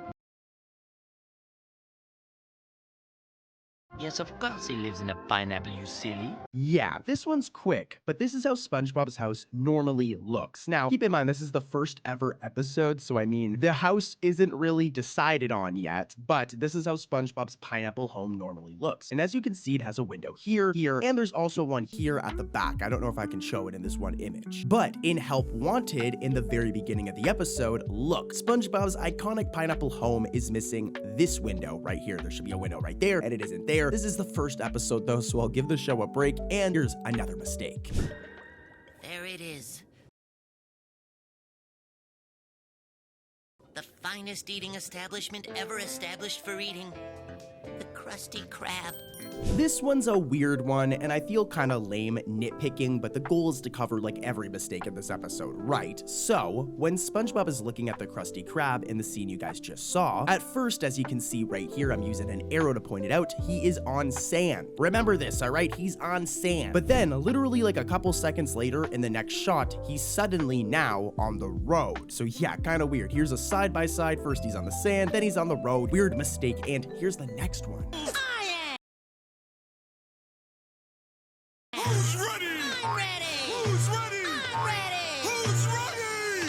I'm ready. This next one is another nitpick that I personally don't think is a big deal. I mean, this show is 2D animated. 2D animation is hard, as I always say, but take a look at this random shot of Patrick, all right? This is a shot of him from another episode, and as you can see, his eyelids, all right, they are purple. Remember this, all right? Whenever he closes his eyes, you can see that his eyelids are purple. Well, in this one episode, when Patrick says, "Who's ready?" his eyelids are randomly pink instead of the usual purple, which, like I said, is a nitpick, but here's the thing. If we look at other shots of Patrick in this same episode, look, they're purple. So for this one shot, this one where he says, "Who's ready?" why are they pink? Totally a mistake. It happens sometimes, hey, and let's keep it moving. Who's ready?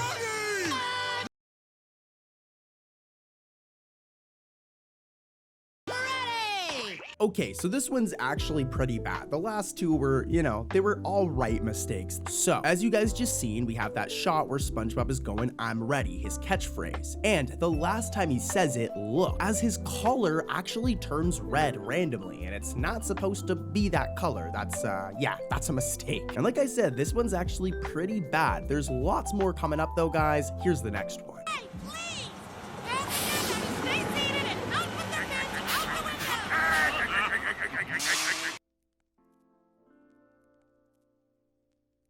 This one's interesting. So when all of the anchovies arrive, we can see 4 buses pulling up to the Krusty Krab, all right? And there's quite the introduction to these buses showing up, and if we see them showing up, there is only 4. Remember this. As a few shots later, and there is now 5 buses parked. I mean, I guess the 5th one could have shown up late. That's totally a possibility, but kind of a weird choice for a cartoon. So yeah, kind of a mistake. I don't know for sure. What do you guys think? Do you think this one's a mistake, or this 5th truck just randomly showed up late, or I guess 5th bus? Anyways though, here's the next mistake.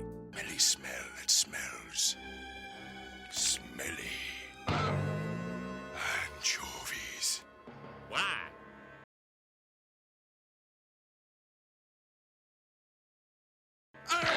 Okay, you need the eyes of a hawk to catch this one. But when Mr. Krabs yells anchovies, the top of Squidward's mouth is like separated with a line. We really have to zoom in here. It happens specifically when Mr. Krabs says anchovies, and yeah, that's not supposed to look like that. Squidward, I'd go to a doctor, man. That's totally a mistake. And here's more.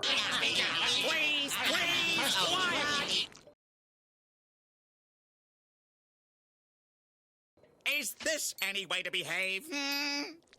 This one really made me laugh. So, when Squidward yells quiet in the clip you guys just saw and asks if this is any way to behave, this window right here, the Krusty Krab's side window and metal back wall, are both just missing. Like, where are they? Here's another shot of the Krusty Krab in the same episode, and like, it was there, but then in this one part, it's just missing. Like, they're just gone. There's no window, and there's no metal back wall. So, weird mistake. Things are only gonna get weirder from here though, guys. Be prepared. Form a neat single file line in front of the register.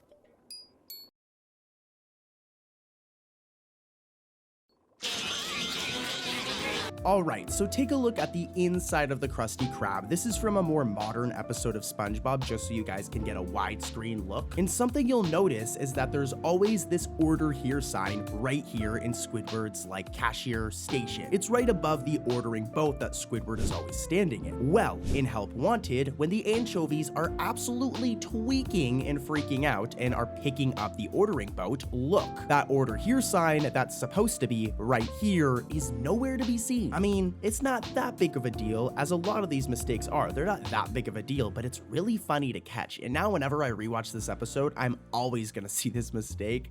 But yeah, let's keep it moving. Here's another one.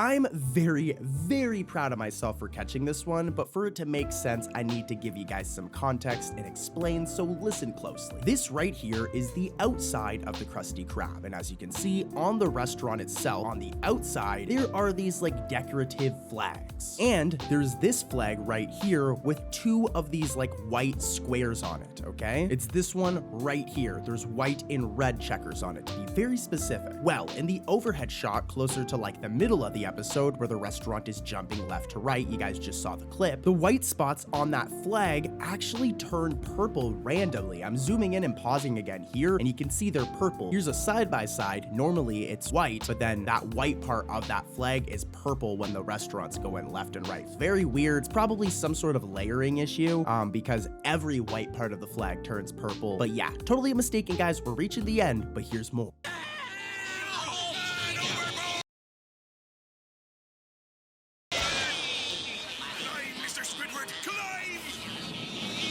This one is probably one of the weirdest mistakes I've ever covered because of how random it is, and it's very weird, okay? But when Mr. Krabs and Squidward hit this pole in the clip you guys just saw, this random frame of what looks like to be the alternate or inverted background for the credit just randomly appears. It goes back to normal, but you'll notice like right when they hit it, the frame just changes to this for a second. You still see the anchovies, and then it goes back to normal. It's so weird. I'm actually gonna play it again in slow motion. Yeah, take a look at this real quick.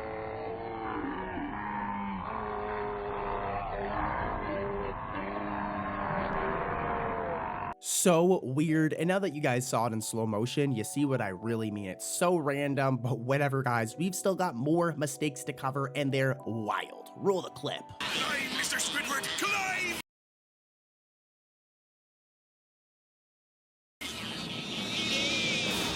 I wasn't lying about the next mistake being a wild one, as when Mr. Krabs says, "Climb, Mr. Squidward, climb," Squidward's upper teeth are purple. I don't even think I need to show you guys. Normally, Squidward's teeth are not purple, but in this one shot, they're purple, and just what? What is going on in this episode? It's the first one, so I'll give them a break. But guys, there's more. Here's the next one.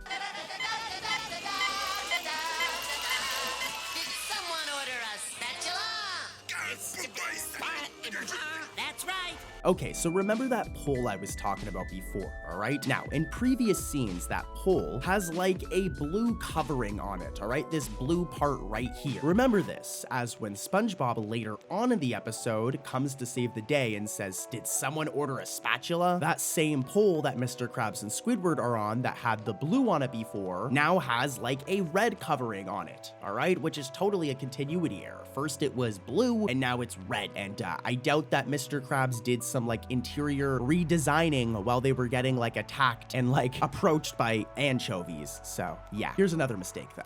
But Mr. Krabs. Three cheers for SpongeBob! Hip hip! All right, Mr. Krabs. All right. All right, Mr. Krabs. So here's a question. Have you guys ever wanted to see a shirtless Mr. Krabs? Well, I haven't, and don't worry, I'm not gonna really show you, but this mistake gives us a taste of it, as every time Mr. Krabs jumps, when he says hip hip, if we look at his shirt, right, his white undershirt that he normally wears, as a matter of fact, here's a quick PNG of Mr. Krabs. As you can see, he has this white undershirt on underneath. Yeah, when he says hip hip, his white undershirt just disappears for a split second. So like I told you, shirtless Mr. Krabs, I got you. No, I'm kidding. I'm joking. All right, let's keep it moving. Another mistake.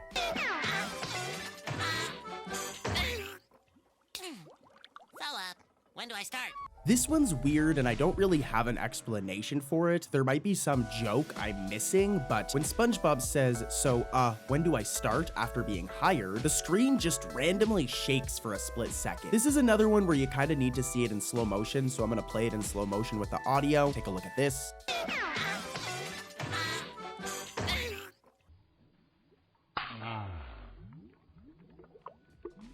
Yeah, really weird. I have no explanation for it, but it happens sometimes. Now, that's going to do it for today's video, and if you want more SpongeBob content, click this video right here, where I talk about more mistakes, guys, and between you and me, the mistakes in this video right here on screen are even more wild. So click it, click it, click it. I'll see ya over there. First up is the very new episode, Fun Believable, from SpongeBob Season 13. This episode just premiered and has 3 mistakes. Here's the first one. Hey, Rube, should we come back later? Yeah, later would be good. Honestly, I had to double take for this one, as when Rube says yeah, later would be good, take a look at Sandy's stomach. It's missing. It's not supposed to look like that. Normally, as most of you probably know, Sandy looks like this, but in this one shot, yeah, I don't know what's going on with her stomach, but yeah, these SpongeBob animators messed up a little bit. Let's keep it going though and head over to mistake number 2 from this same episode. Excuse us, Rube, but Patrick and I have something to show you. It's fun-believable. Show us what you got. Now this one is just bad, as when SpongeBob says it's fun-believable, his mouth disappears for a split second. Mistakes happen sometimes, but dude lost his entire mouth. SpongeBob needs that to eat Krabby Patties, so I mean, come on guys. Here's another mistake though. This one is just funny, so stay tuned. We're ready for you. Are you sure?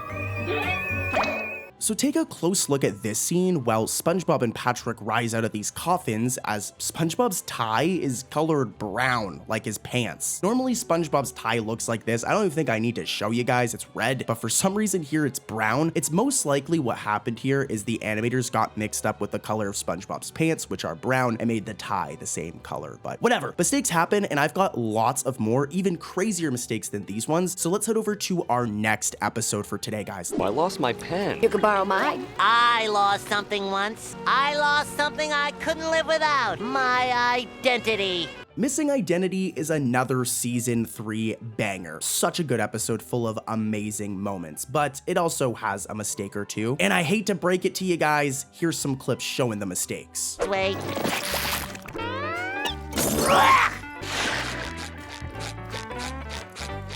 Patrick! Okay, so here's some context first. So as most of you probably already know, a big part of this episode is SpongeBob retracing his steps so he can find out where he lost his name tag, okay? So he goes through his day again and repeats steps that he did originally. But while SpongeBob is retracing his steps, he keeps missing a step between eating Snail Po and saying hi to Patrick. What is that step, you might be asking? That's putting his clothes on. As you can see in this shot, that was a big step, but when he's retracing them, he just skips it for some reason. Some of you guys might not really get this mistake here, but trust me, if you've watched the episode, it makes sense. Let's move over to another mistake that's a lot more digestible. Guys, okay?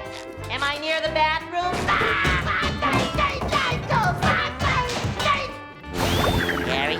That last one was a bit weird. Like I said, you need to see the episode to get it, but this one is way more blatant. So when SpongeBob is tumbling downstairs, ouch, that must have hurt, the stairwell that's normally in SpongeBob's house wraps around the right side of the pineapple instead of the left. Normally it looks like this. Like any episode, if you pull up the inside of his house, you can see that the stairwell wraps to the left. But in this one episode, the animators must have forgot it or flipped the assets because it wraps around the right this time, which is wrong. It's wrong. Anyways, though, let's move over to some worse mistakes, guys. Trust me, stay tuned. This next one is bad. By the all-seeing eye, ye are worthy, we are not. What are you two idiots doing? Next up is the episode Good Neighbors, which is a pretty underrated episode in my opinion, but let's get into the juicy details. I know you guys want the mistakes. Here's mistake number 1. Go out and paint all the leaves on the trees. Now, out.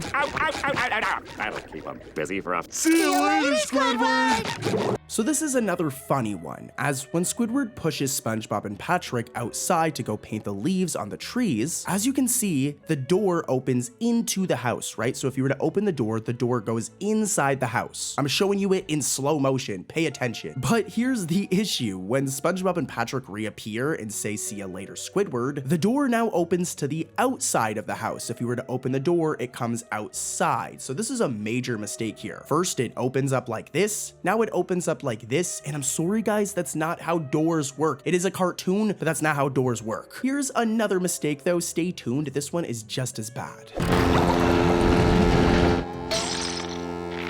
SpongeBob. Good morning, Squidward. Alright, so take a look at this shot of Conch Street. As you can see, SpongeBob, Patrick, and Squidward's house all have these pathways, okay? They all look different, but they have a path getting to their house. Well, when Squidward hears SpongeBob's alarm clock go off in this episode, the ladder's pathway is missing. It's just gone. Poof, where is it? What's funny is it does appear in the episode, but during this one shot, the animators, I guess they just didn't want to draw it. They were feeling kind of lazy because it's not there. That's not it though. Believe it or not, this episode actually has 3 mistakes. Here's the third one. You did overlook one teensy little detail, however. What's that, Squidward? It's Sunday!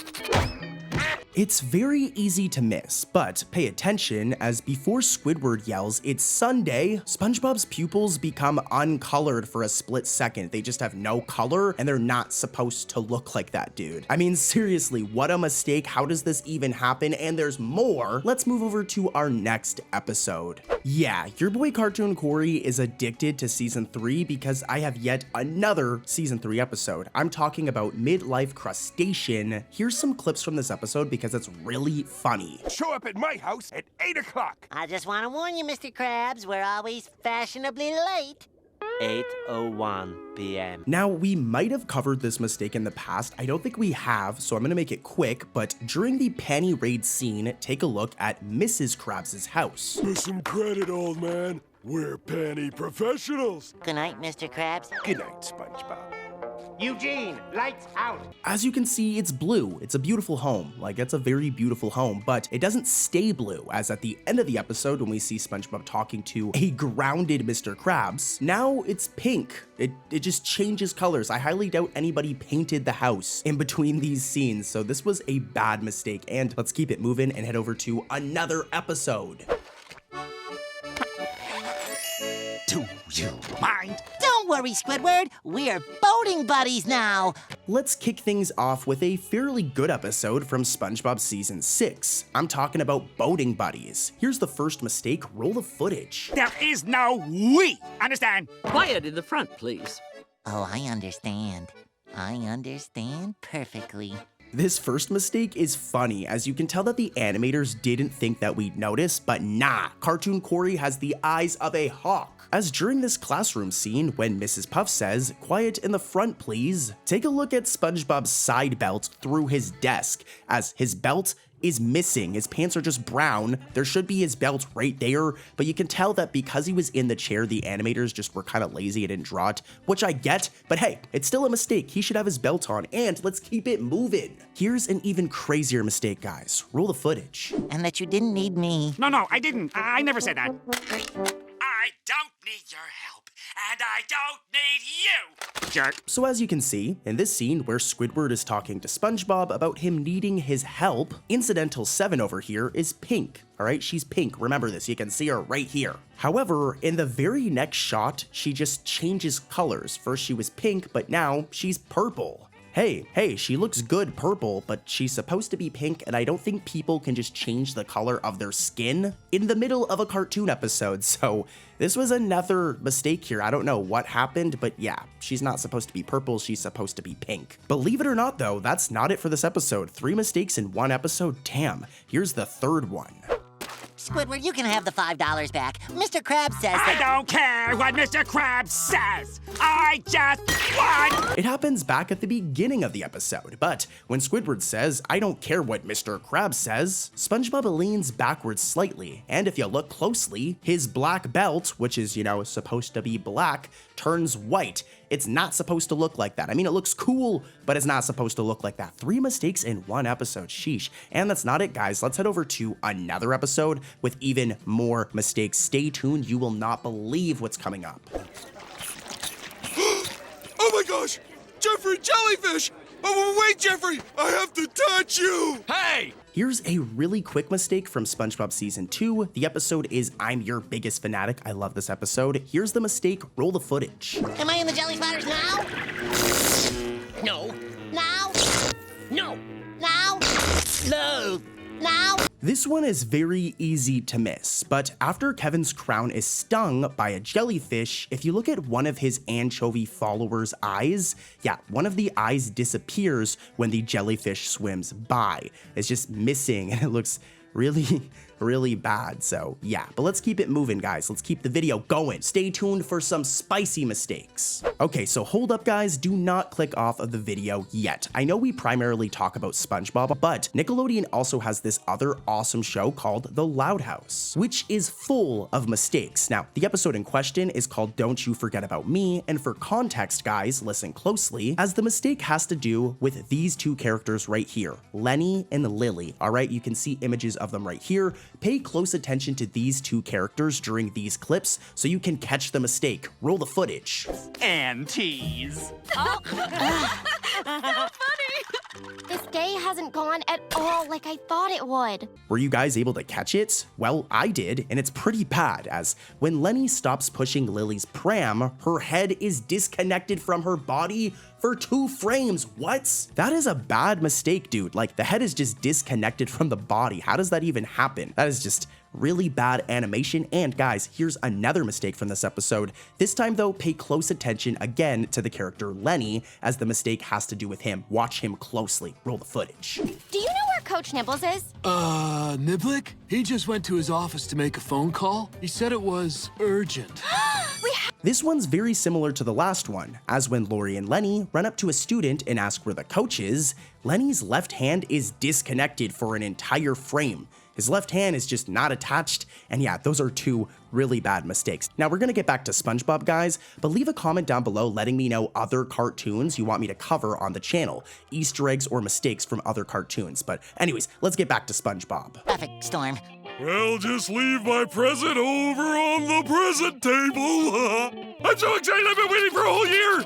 Next up is another episode from season 6, that being Overbooked. This episode is all about SpongeBob being, well, overbooked. The dude just doesn't have time for anything. It seems though that the animators also didn't have time, as they overlooked a couple of mistakes in this episode that I'm about to expose. Roll the footage. Happy birthday! No! You finally made it! Alright, so when Patrick's Rock first opens in this scene, take a look at his party hat, okay? It's red. You can see it right here. Remember, it's red. However, in the next scene, this randomly changes. Like, coloring mistakes like this are hilarious when it just randomly changes. As it was red, but his party hat now changes to purple. Like, what? What's going on here? Like, how does it just change colors randomly? That looks like lazy animation to me, and that's not it for this episode. Here's another mistake. Further delay, I shall initiate proto sequence. Sandy, I hate to delay the proceedings, but I forgot to mail in this mail. Take a look at these shots of Sandy Cheeks. Our girl Sandy has a big furry tail. It's a big part of her character because she's a squirrel, and squirrels have tails, right? Well, in Overbooked, the animators forgot about this, as when Sandy says, without further delay, I shall initiate the proto sequence, her tail is missing. And it's not because of the angle, they just were too lazy to draw Sandy Cheeks' tail. Give my girl her tail back, she needs it. And guys, there's another mistake in this episode. Roll the footage. Have I? Hello? My birthday cake! Oh yeah, that! I'm just getting to that. That's why I was here in town. It's really easy to miss, like very easy to miss. But before SpongeBob walks away to get a cake, man, now I want cake, guys. I'm hungry. Cake is so good. But as he walks away to get a cake, take a look at his left leg, as it's entirely white for a split second. I mean, don't get me wrong, SpongeBob's socks are supposed to be white, but his leg is supposed to be yellow. So this was another just really bad mistake. This episode's pretty rough in terms of mistakes, guys, but let's keep it moving and head over to another episode with even more spicy mistakes. You don't want to miss them.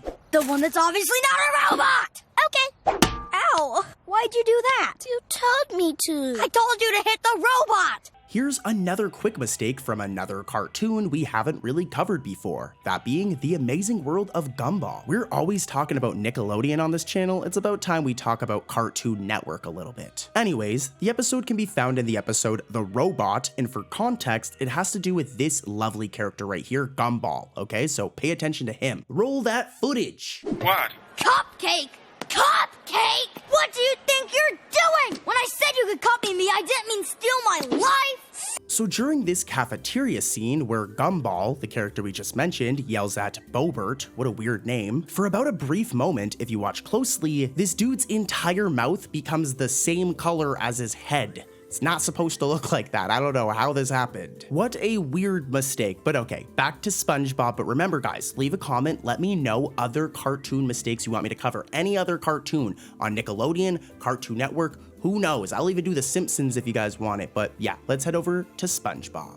This next section is all about OG SpongeBob, the classics. I'm talking about the very first Mermaid Man and Barnacle Boy episode. Damn, this episode makes me feel old because it came out so long ago. Here are some funny and hilarious clips from this episode because it's a really good one. Then we'll get into the mistakes. Roll the footage. Here comes the TV repairman. What do you want from us? Hold on, just let me look at you. This'll cheer you up. We're almost done painting your invisible boatmobile.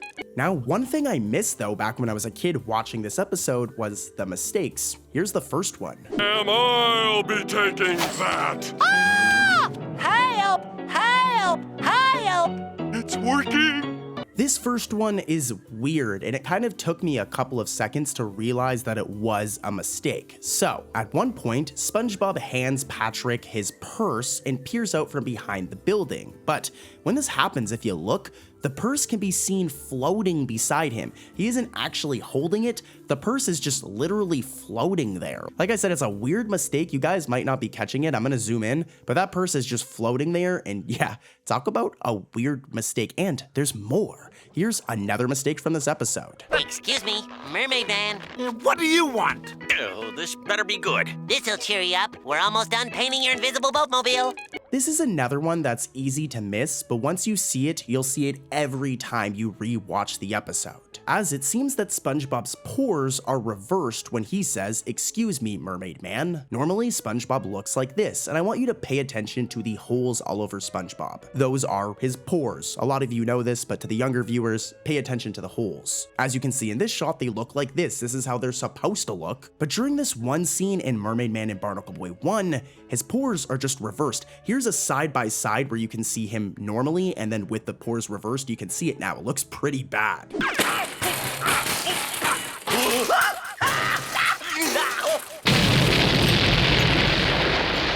Next up, let's head back to where it all began, SpongeBob Season 1 with the episode Jellyfishing, an iconic episode. This episode's so much fun. It really brings me back to my younger years, but what I missed as a kid were the mistakes in this episode. Here's the first one. That ought to do it.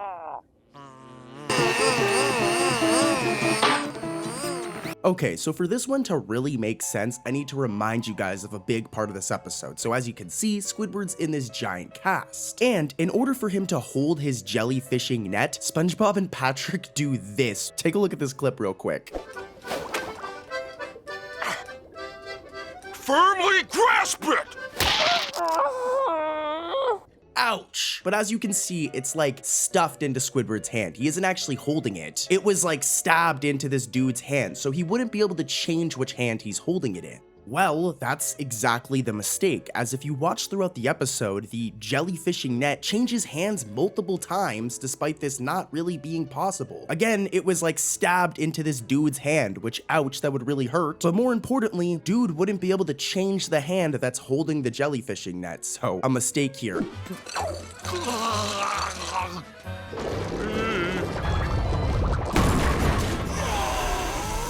Next up is a quick one from the Patrick Star Show episode, Clopnodian Heritage Festival. Roll the footage and pay attention to Cecil over here, as the mistake has to do with him, more specifically his face.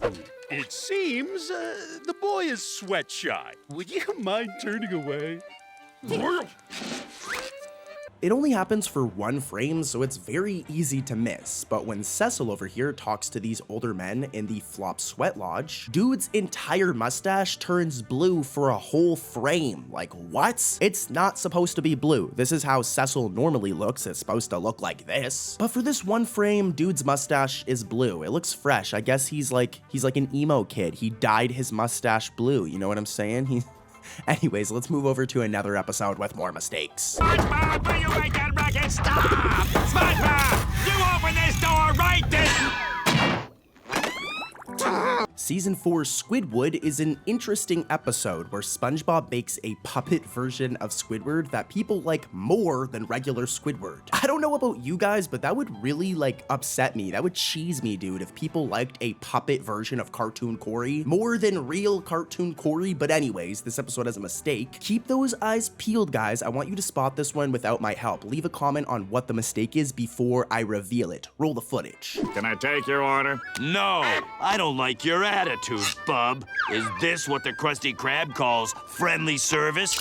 So take a look at this shot of the inside of the Krusty Krab, okay? It looks like this. We've got Squidward's cash register right here. There's the order window where SpongeBob would give Squidward the Krabby Patties, and there's the door to Mr. Krabs' office, okay? It's a really big part of the inside of the Krusty Krab. Well, during this scene when Sandals over here is placing his order, both the door to Mr. Krabs' office and the window to the kitchen are missing. This is a really weird mistake to make. It seems the animators were just too lazy to draw something as simple as Mr. Krabs' door, and I mean, like, this window right here is so important. The door I get, but the window to the kitchen where SpongeBob literally pops out all the time, how did the animators miss that? But whatever, here's another mistake.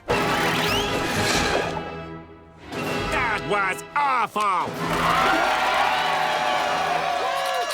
Take a look at this old geezer right here. This is Incidental 92. He is this like greenish color, okay? He's been other colors, but literally 90% of his appearances, he's been this green tone. Now, the mistake is that in Squidward, during this one shot, when Squidward is tweaking and snapping on mini Squidward over here, Incidental 92 is incorrectly colored as purple, which is just totally a mistake. Because as you guys see, like literally early on in the episode, the dude is green, and then he just changes colors. I don't know if that's possible. He looks good purple, but that's not how it works, guys. You can't just change the color of your skin in a matter of scenes. So yeah, a mistake. Let's keep this party going though, guys, and head over to our next episode. We've gotten to see many grandmas in SpongeBob. We've seen SpongeBob's grandmother in this iconic episode here, and we've also seen Mr. Krabs' grandmother before, even Squidward's. But in the season 7 episode, Grandma's Secret Recipe, we get to meet Plankton's. Take a look at this. That looks simply delightful. You once told me that this was your favorite flavor growing up as a child. Ration? I will say, as much as I like the plot for this episode, it is one of the most pointless episodes of SpongeBob ever, and it is kind of boring, so I don't recommend it. And there's no surprise that there's a mistake in the episode. Roll that footage! Oh, great Grammy Ma, you win again! All hail the great Canasta Master! This one's very subtle, but once I point it out, you'll see that it's like really bad. So when Plankton and SpongeBob are playing cards over here, the animation cell for the table in the background, this one right here, seems to be placed above SpongeBob's. So if you watch closely, parts of SpongeBob's left hand are erased or cut off multiple times when it goes near the table. I'm zooming in and putting it in slow motion right here, and look, you can see that his fingers get like cut off because they go like behind the table or something. It's a weird animation error. How this happened, I don't know, but they gotta be more careful because this one just looks rough, dude. What? Dish. I wonder what it could mean. Ouchie's hungry! Shh, quiet. Try to think. Here's another one from the Patrick Star Show. I really do feel like this show is overrated. It's a bit of a weird spinoff, but anyways, here's the first mistake. It's Robot Gardener Day! I can't hear you because it's Robot Gardener Day.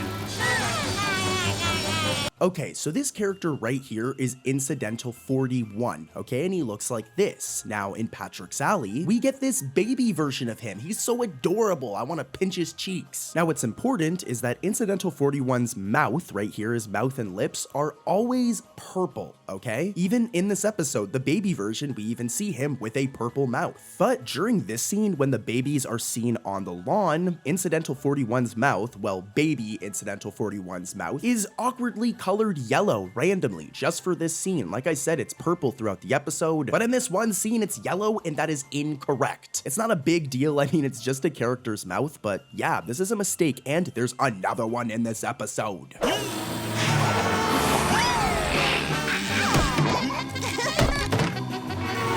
was a big mouth. We might have covered this one in the past, so I'm actually going to keep it quick, but while Patrick and Squidina are fishing, there's one frame where Squidina's left eye is purple, the same color as her body, so totally a mistake here, and guys, there's more to come. Let's head over to another episode. Up next is another season 4 episode, this time, The Scent of Money. Now this episode's actually pretty good. Take a look at some of these funny scenes. You said that pets were nothing but disease-carrying vermin that should never be brought to the workplace? It sure is hard being preggers. Yeah. Dude, seeing Mr. Krabs dressed up like a lady like this is so funny. Like, look at this dude. But this scene's also where we can spot a mistake. Roll the footage. You look fine to me. Quit being such a baby and start making me some money. Excuse me, pregnant. Yeah, so when Mr. Krabs is freaking out at Gary and just being like a psycho and says, now quit being such a baby and start making me some money, Mr. Krabs has problems, dude, what? Anyways though, as Mr. Krabs says this, the spots and spiral on Gary's shell disappears, like it's just gone. It's so weird seeing Gary like this. I'm zooming in and him with just a bare pink shell is so weird. And it's not the only time it happens in this episode. It also happens during this scene. Oh, who do you think you are? Jackpot! Yeah, so take a look at this during the arcade scene. As Mr. Krabs lifts Gary up, at least the swirl's there, but the dots are gone. A little reminder for you guys, this is normally how Gary looks. He has the swirl and he has these dots right here. But when Mr. Krabs picks him up in this shot, those dots are just gone. Where'd they go? They're missing. SpongeBob Season 7 has a lot of hit or miss episodes, but the episode Welcome to Bikini Bottom Triangle is actually pretty good. It's one of the stronger episodes out of the season. Here, take a look for yourself. Take a look at some of these hilarious gags from the episode. Yeah, backwards. What a stupid idea that. Okay, it is mistake time, guys. Here's mistake number 1. Put your mistake glasses on and let's find it together. And those two couldn't have made it, so it must have been that rotten pipsqueak Plankton. I gotta stop that poor excuse of a life form from it. It happens really, really, really fast. But when Mr. Krabs says, so it must have been that rotten pipsqueak Plankton, this man seriously has beef with Plankton, but when he says it, take a look at our favorite Krabs left sleeve as it turns red. It turns to the same color as his skin. Well, that's going to do it for today's video, guys. But if you want more mistakes just like this video, click this video right here. Do it. Click this video. I talk about plenty of more mistakes in SpongeBob and other cartoons, and you don't want to miss them. They're wild. Seriously, there's one mistake in this video that almost got SpongeBob canceled. So click the video. Let's go and watch it together. I'll see you guys over there. Click it. Do it. We ain't wasting any time today. Let's jump right in with our first episode, Once Bitten, and talk about this crazy mistake. I'm gonna roll the footage. I want to see if you guys can find this one. Gary, I knew you weren't disease-ridden. You still love me? Meow. Good old Gary's back. Pretty weird, huh? Well, if you didn't catch it, I got you covered, don't worry. So, during this scene where SpongeBob says, I knew you weren't disease-ridden, take a look at Incidental 27's shirt. More specifically, the sleeves, as at first it was purple, but for this one spot, it just randomly turns blue. I'm sorry guys, but your clothing doesn't just randomly change color. First his sleeve was purple, now it's just randomly blue. The animators messed up. And to make things worse, it changes back to purple again. But alright, here's another mistake from this episode.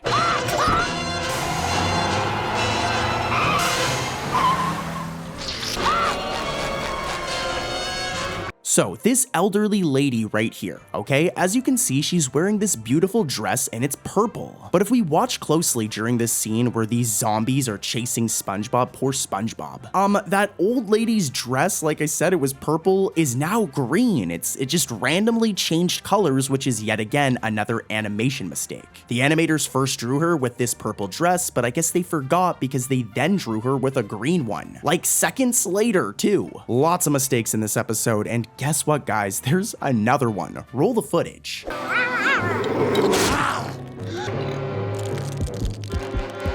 Gary, how could you? This is definitely the worst one in this episode. This one's just bad. So, when SpongeBob says, "Gary, how could you?" Take a look at his legs. Well, you can't because SpongeBob's legs are missing. We only know this because of this small sliver at the bottom of the frame or the screen, but as you can see, SpongeBob's legs should be right there, but they're not. How in the world did the animators draw SpongeBob without his legs? Crazy, dude. But let's keep it moving, guys. You won't believe some of the mistakes that are coming up. Let's head over to another episode. This job stinks.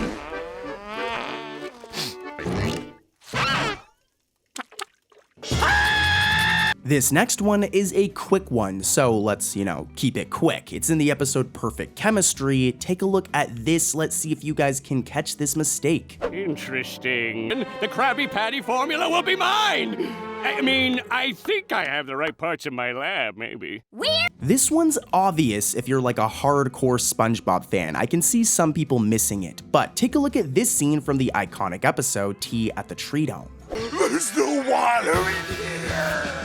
I'm trying to tell you. If y'all needed water, you should have asked. Okay, so now the mistake should be very clear. So as you guys seen in the original clip from Perfect Chemistry, Plankton transports himself into Sandy's tree dome. But there's something missing. Well, Plankton's a sea creature, so just like SpongeBob and Patrick, he needs an air helmet or he'll literally you guys know what will happen. It won't be good. Without that helmet, Plankton's gonna end up like Smitty Worden Man Jensen from One Crab's Trash in that graveyard, baby. All right, let's keep it moving and head over to another episode. I drew this for you. The likeness is uncanny, if I do say so myself. Next up, coming in hot, is the episode That's No Lady, an episode all about Patrick becoming a woman so he doesn't get kicked out of Bikini Bottom. It's funny, but what's more funny are the mistakes in this episode. They're very spicy. Here's the first one. Nope. No way. No. No. No. Were you guys able to catch it? Because if you look at Incidental 37A's eyes over here during this scene where Patrick shouts no, his eyes are looking pretty goofy. Those eyes are tweaking. This dude's bugging. Yeah, Incidental 37A's eyes are misaligned, which is a really bad animation mistake here. And guys, here's another one.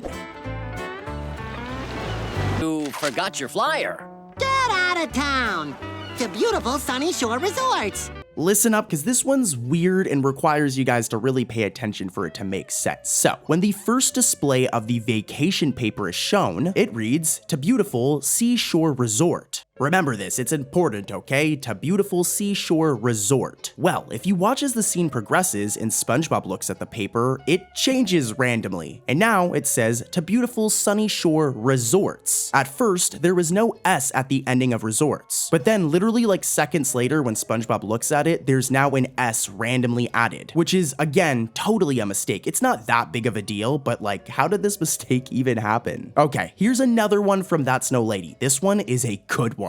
Must have something to do with this disguise. I can't wear this any longer. Or if you reveal your secret identity, you'll have to leave Bikini Bottom. As I mentioned before, a big part of the plot of this episode is Patrick dressing up as this beautiful woman. And as you can see, he rocks this green skirt right here. My boy's dripping. Or I guess my girl's dripping. Well, if we watch during this scene, when Patrick is crying over his new identity, that green skirt actually turns yellow for a fraction of a second before changing back, which seems to be more of an animation glitch. I don't think the animators did this. I think when rendering this episode or something, it glitched out and it turns yellow for just a fraction of a second. It's still technically a mistake though. And guys, we've got more, so don't click off yet. The mistakes coming up are unbelievable. Patrick, Ernie's gone. No, he's not. He's everywhere. With all of the criticism that Camp Coral gets, I'm not surprised with how many mistakes are actually in the show. It is weird though, considering it's 3D animated. I say this all the time, 2D animated shows, guys, have way more of a chance of having mistakes because it's drawn digitally, whereas 3D animated shows are 3D models, so it's weird. But anyways, the episode is Prisky Pests, and here's the mistake. Let's see if you guys can spot it. Take a look. Good night, SpongeBob. Good night, Patrick. Good night, Ernie. Now, to be honest, this one's very minor. It's not that big of a deal. It's not gonna blow your brain like some of the other mistakes I'll be covering later on in the video, so stay tuned. But when SpongeBob tells Ernie good night, take a look at Patrick's mouth, as both SpongeBob and Patrick's mouths move to SpongeBob's line, but if you listen, Patrick doesn't actually say anything, so his mouth moves despite Patrick saying nothing. Literally nothing's coming out of that mouth, so I don't know why they animated his mouth to move. It was most likely a mistake. Hey, like I said at the beginning, I was honest, it's not that big of a deal, but this next mistake we're gonna be covering in another episode, that you don't wanna miss. The season 4 episode, Squid-tastic Voyage, is a pretty fun episode, with SpongeBob and Patrick going inside Squidward's body. Take a look at some of these scenes, and then we'll get into the mistakes. As long as someone competent is behind the wheel. What's that? Shrink. I do have a lot of issues.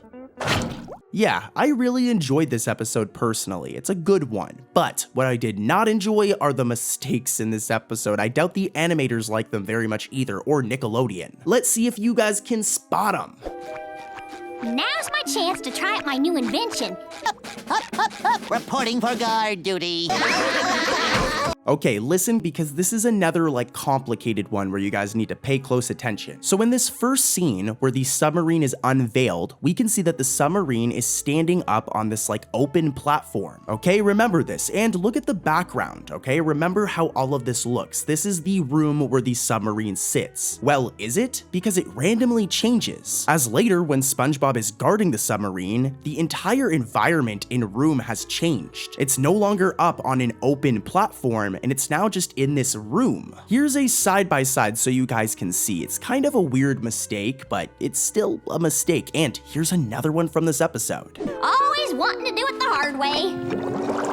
We're all set, Squidward. Are you ready for the sedative? Are you sure this is safe? This one is much, much, much worse. Take a look at Sandy over here, guys. What's missing? Yeah, our girl's tail is completely gone, and that's a massive part of her design. This mistake happens every once in a while, and it's a bad one. Not as bad as the next mistake in this upcoming episode, though. Let's move over there. Let's talk about some modern SpongeBob from season 9. The episode I'm talking about is Squid Plus One. Take a look at some of these hilarious scenes from this episode. This is a banger. I thought you were some other idiot. I guess I'm just this idiot. That simpering buffoon. You have a great vocabulary. I know. Indubitably. Dude, I told you, it's really funny. What's not funny, though, are the mistakes in this episode. I know I use that segue all the time, but seriously, dude, take a look at this. Sparkling kelp juice. Here's to me. Oh, that simpering buffoon. I said mistakes, but there's actually only one, and it's pretty rough. But for a split second, Squidward's iconic wrinkles on his forehead, they've been there since his debut in season 1. Yeah, those wrinkles normally found on his forehead completely disappear during this scene where the doorbell rings. Pretty weird, huh? Well, we've got another one. Let's keep it moving. Next up is the slumber party, an episode all about Pearl wanting to have a slumber party, but Mr. Krabs being cheap, dude. Take a look at this. Look at the beginning of this episode. Mr. Krabs is cheap. Have your allowance early. Ketchup! See, you put it on the crackers, and mamma mia, you got a spicy pizza pie. Dude, he wanted to use ketchup as tomato sauce for pizza. Mr. Krabs, you're a bad father, man. Jeez. All right, mistake time. Here's the first one. Everyone having a good time? Yeah! Well, you can all thank my dad for making this possible. Okay, so there's actually 2 mistakes in this one scene. During this beach party scene at the very ending of the episode, for one, we can see Flats the Flounder over here, but he's actually incorrectly colored as blue. Now look, incidental color changes are fairly common. It's still a mistake when it happens, but they're fairly common. Flats, on the other hand, is like a known character. So this is kind of inexcusable, and it looks really weird. Why is he blue? That's not how he's supposed to look. This is how he's supposed to look, and this is a mistake. And like I said, that's not it for the scene, as if we look at the stage, there's this fish right here cheering, wearing a yellow shirt. But there's something missing. Yeah, his eyes are just completely not there. They're gone. Where is this dude's eyes? I'm zooming in. Where are they? I feel like I need to scrub myself. Hey, buddy, I warmed it up for you. Hot Patrick! First up is a very iconic episode from season 1, that being Naughty Nautical Neighbors. I love this episode. I'm about to ruin some childhoods though, as here's the first mistake. Let's see if you guys can spot it. Are you kidding? I've been playing bassinet for years. Squidward. Likes Patrick more than SpongeBob. Come on, I know you guys were able to catch that. If you didn't though, Cartoon Corey's got you covered. Let me break this first mistake down. So as you guys just saw in that scene, SpongeBob and Patrick are competing to be friends with Squidward, with SpongeBob claiming he can play bass, that way he can rock out with Squidward while Squidward's on the clarinet. Now, as this is happening, we can see this window in the background, okay? And what's important here is this isn't a normal window. There isn't any glass. It's just literally a hole in the wall. Remember this, there's no glass. Well, we have quite the continuity error here, as when Patrick eventually spoils their fun, this window has completely changed. It's like transformed into a regular glass window with even a hinge on the side. I mean, at first it looked like this, it was just a hole in the wall, but then it just turned into a real window. Talk about a really bad continuity error, guys. Like, this one's bad. And here's another mistake. So this is what I find, huh? My best friend and my ex-best friend and rubber bath toys! This one is admittedly not that big of a deal, but it is still a mistake. So, in this scene where SpongeBob catches Squidward and Patrick in the bathroom, like in the bathtub, we can see this sailboat toy in the bathtub. Now, just as SpongeBob says, so this is what I find, huh? This sailboat glitches out for a second and turns blue. Again, it's not that big of a deal, but it's not supposed to do that. This was like an animation glitch where it flashes for a second. Here's it again really quickly in slow motion. Weird, right? Like I told you. Let's move over to another episode though. These upcoming mistakes are really going to be unexpected. Be prepared, guys. Fresh jellyfish jelly coming right up. Typical. Next up, we've got a very quick mistake from the Camp Coral episode, Quest for Tyre. I'm gonna keep this section quick as I know a lot of you guys like SpongeBob over Camp Coral. Here's the mistake though, take a look at this.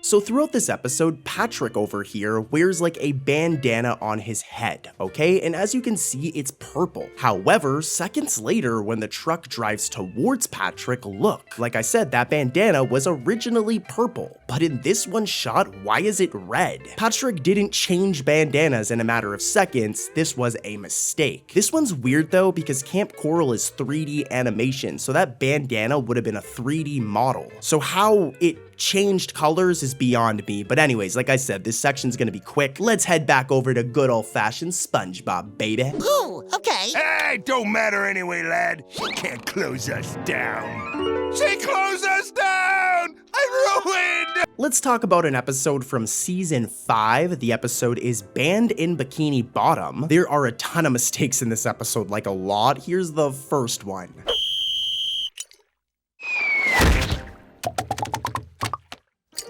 Look at this wild hooligan. This one requires you guys to really pay attention, so listen closely. This character right here is Miss Grustlepuss. She has a very big role in this episode, as she's the one who bans Krabby Patties from Bikini Bottom. Anyways, though, as you guys just saw, when Miss Grustlepuss over here blows her whistle, we can see that the whistle is connected to this black lanyard around her neck, alright? It's like a necklace, and the whistle's attached at the end. Remember this, you can see it right here, as in the next scene, like seconds later, when we see her again, everything has changed. Her whistle is no longer connected to a black lanyard, and it's now randomly connected to the thread of her shirt. Again, without the lanyard's just gone. Here's a quick side-by-side, like look at how different it is. This happens in a matter of seconds and is totally a mistake, guys, and here's another one from this episode. This one's worse. Hello, and welcome one and all your money to ye old Krusty Krab. I know you guys had to catch that one, as at the very beginning of the episode, when Mr. Krabs greets Mrs. Grusselpuss, where is my boy's belt? It's more specifically this shot in front of the Krusty Krab, like where is his belt? In the next shot, it's back, as you can see here, but in that one shot, my boy is missing his belt. What? If you thought that was bad though, stay tuned guys, lots of weird mistakes coming up. Listen guys, if you're a fan of SpongeBob, then you're definitely going to like The Loud House. The Loud House is also made by Nickelodeon and is very closely tied to SpongeBob. For example, here's a really quick Easter egg of SpongeBob in The Loud House. And you'd be right. Every Sunday at 8, it's the same thing. Really cool stuff, and there's plenty more like that. So let's take a second to talk about The Loud House, and then I'll get right back to SpongeBob. For the mistake to make sense though, here's a little bit of context, okay? The mistake focuses around these two characters. Lori, she looks like this, and Lisa, who looks like this. All right, let's see if you guys can spot the mistake. There it is! Good morning, sir. I'm Kirby, your personal chauffeur for the day. Did you catch it? It's really bad. So in this scene, when all of the sisters are running out of the house, if we pause at this frame, we can see that those two characters I mentioned, Lori and Lisa, are completely missing their bodies. I'm zooming in, you can see it here, those bodies are not there. They were just drawn as floating heads. How in the world do you forget to draw a character's body? I guess it's because of the type of shot it is, where there's a ton of characters on screen, but yeah, pretty bad. Let's head back over to SpongeBob though. The season 6 episode, Krabby Road, that season is rough, dude. It has some really bad moments, but Krabby Road is pretty good. Here are some really funny moments from the episode. We'll get into the mistakes right after. Perhaps you didn't notice my new hairdo. What's this? Dude, the idea of SpongeBob, Plankton, and just everybody starting a band is hilarious, and some of their outfits is just so funny. Look at Plankton, he looks like a classic rocker. Anyways though, it's mistake time, baby. Let's get into these mistakes. My perfect dream body.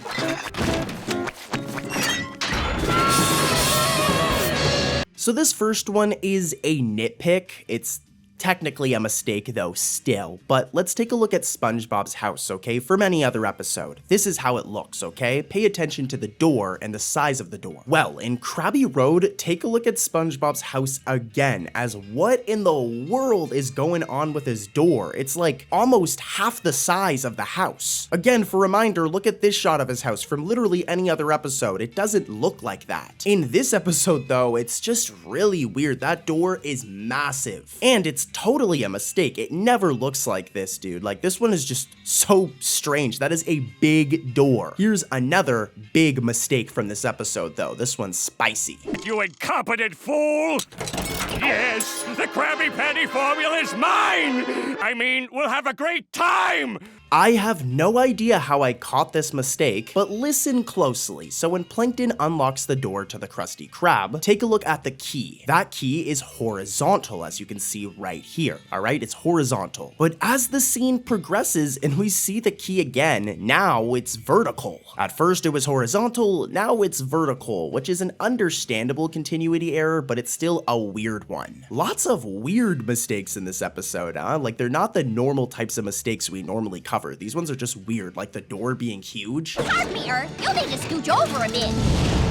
Woo! Bad meteor, bad! The season 13 finale episode, Sandy Help Us. And your boy Cartoon Corey has already found a mistake. Take a look at this. A giant meteor is headed straight for Earth. You're the only one that can save us. You can count on me, sir!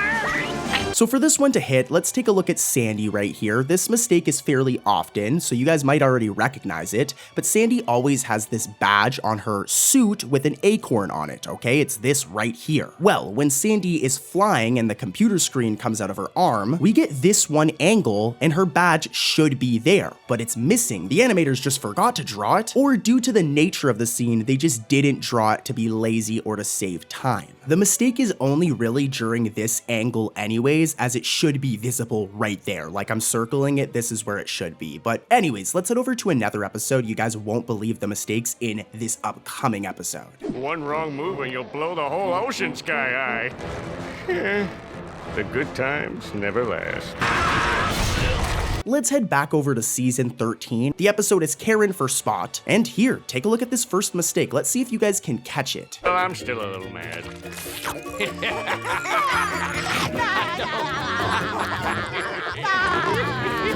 This is a really weird one. So as SpongeBob, Gary, Plankton, and Karen are starting to laugh, we can see that they're on the chum bucket. We can see it in the background, like look here, here, and even before this, I'm pretty sure it shows them being like on the chum bucket. But as the camera starts to zoom out, they have like completely teleported as they are not on the chum bucket anymore. Like I said, at first you could see they were on the chum bucket, but now when it zooms out, they're just not there anymore, which is a really bad mistake. I don't know if it's as bad as this other one though. This one's rough. So ones and zeros with you, honey. You probably made Spot bigger than me on purpose to make me feel small. You guys probably caught it, but as Plankton and Karen argue, where is Plankton's mouth? The dude is always yapping on about stealing the Krabby Patty's secret formula, so his mouth is kind of important. He needs that so he can complain. But yeah, his mouth is missing, totally a mistake, and it's actually like really bad. How do you forget to draw somebody's mouth? Mistakes happen though, let's keep it moving, gang.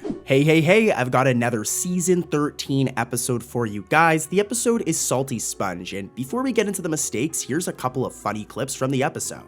Still better than working with SpongeBob. You just gotta look tough. I don't feel tough, Mr. Krabs. This one's a good one, as it's really cool to see nostalgic references like this. Like the Salty Spittoon first premiered or debuted back in season 1, 2, or 3, I'm pretty sure, so that's pretty rad. What isn't so cool though is the mistake in this episode. There's only one, but take a look at this. I will get a thrill, cooking patties on my grill. Krusty. So, in this far out shot of the Krusty Krab, we can hear SpongeBob talking, but if we zoom in a little bit, and we really pay attention to SpongeBob, we can see that his mouth is not actually moving when he's talking. Here's the same clip with audio again, but we're gonna keep zoomed in on SpongeBob, and you'll see his mouth does not move. I will get a thrill, cooking patties on my grill. Krusty. Yeah, that boy's mouth was not moving at all, which is a really bad mistake if you think about it, guys. Like, that's a rough one. But let's head over to another episode with an even worse mistake. I know I say that, guys, but they get worse as we go. This next one's from season 12. It's the episode Senior Discount, and again, it has tons of really funny scenes. Here are some hilarious scenes from this episode. Trust me, you guys don't want to miss these, and then as always, we'll get into the mistakes right after. Defend the family's honor. Respect your elders.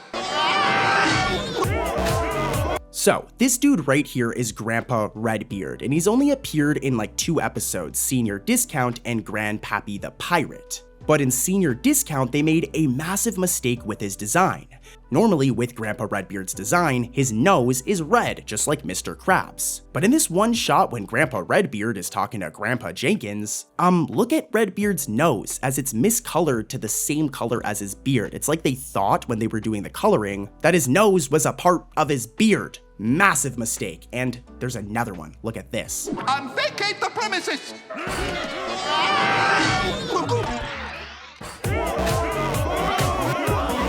Yeah, so when the ancestors kick Mr. Krabs and Old Man Jenkins out, Mr. Krabs' eyelashes are transparent for 1 frame. And if we look at this same scene, the enter sign, here's a shot of the Krusty Krab from season 1, this enter sign is always right here. But during that same scene when the ancestors kick Mr. Krabs out, yeah, that enter sign is just gone. This is still a good episode, so I recommend watching it, guys, but yeah, lots of mistakes in this one that we'll definitely cover in future videos. But before you click off, guys, make sure to click this video right here where I talk about tons of other SpongeBob mistakes that you don't want to miss. Between me and you, the mistakes in this video right here are actually like worse than the ones I covered today, so click it. Click this video and I'll see you guys over there. Do it, click it.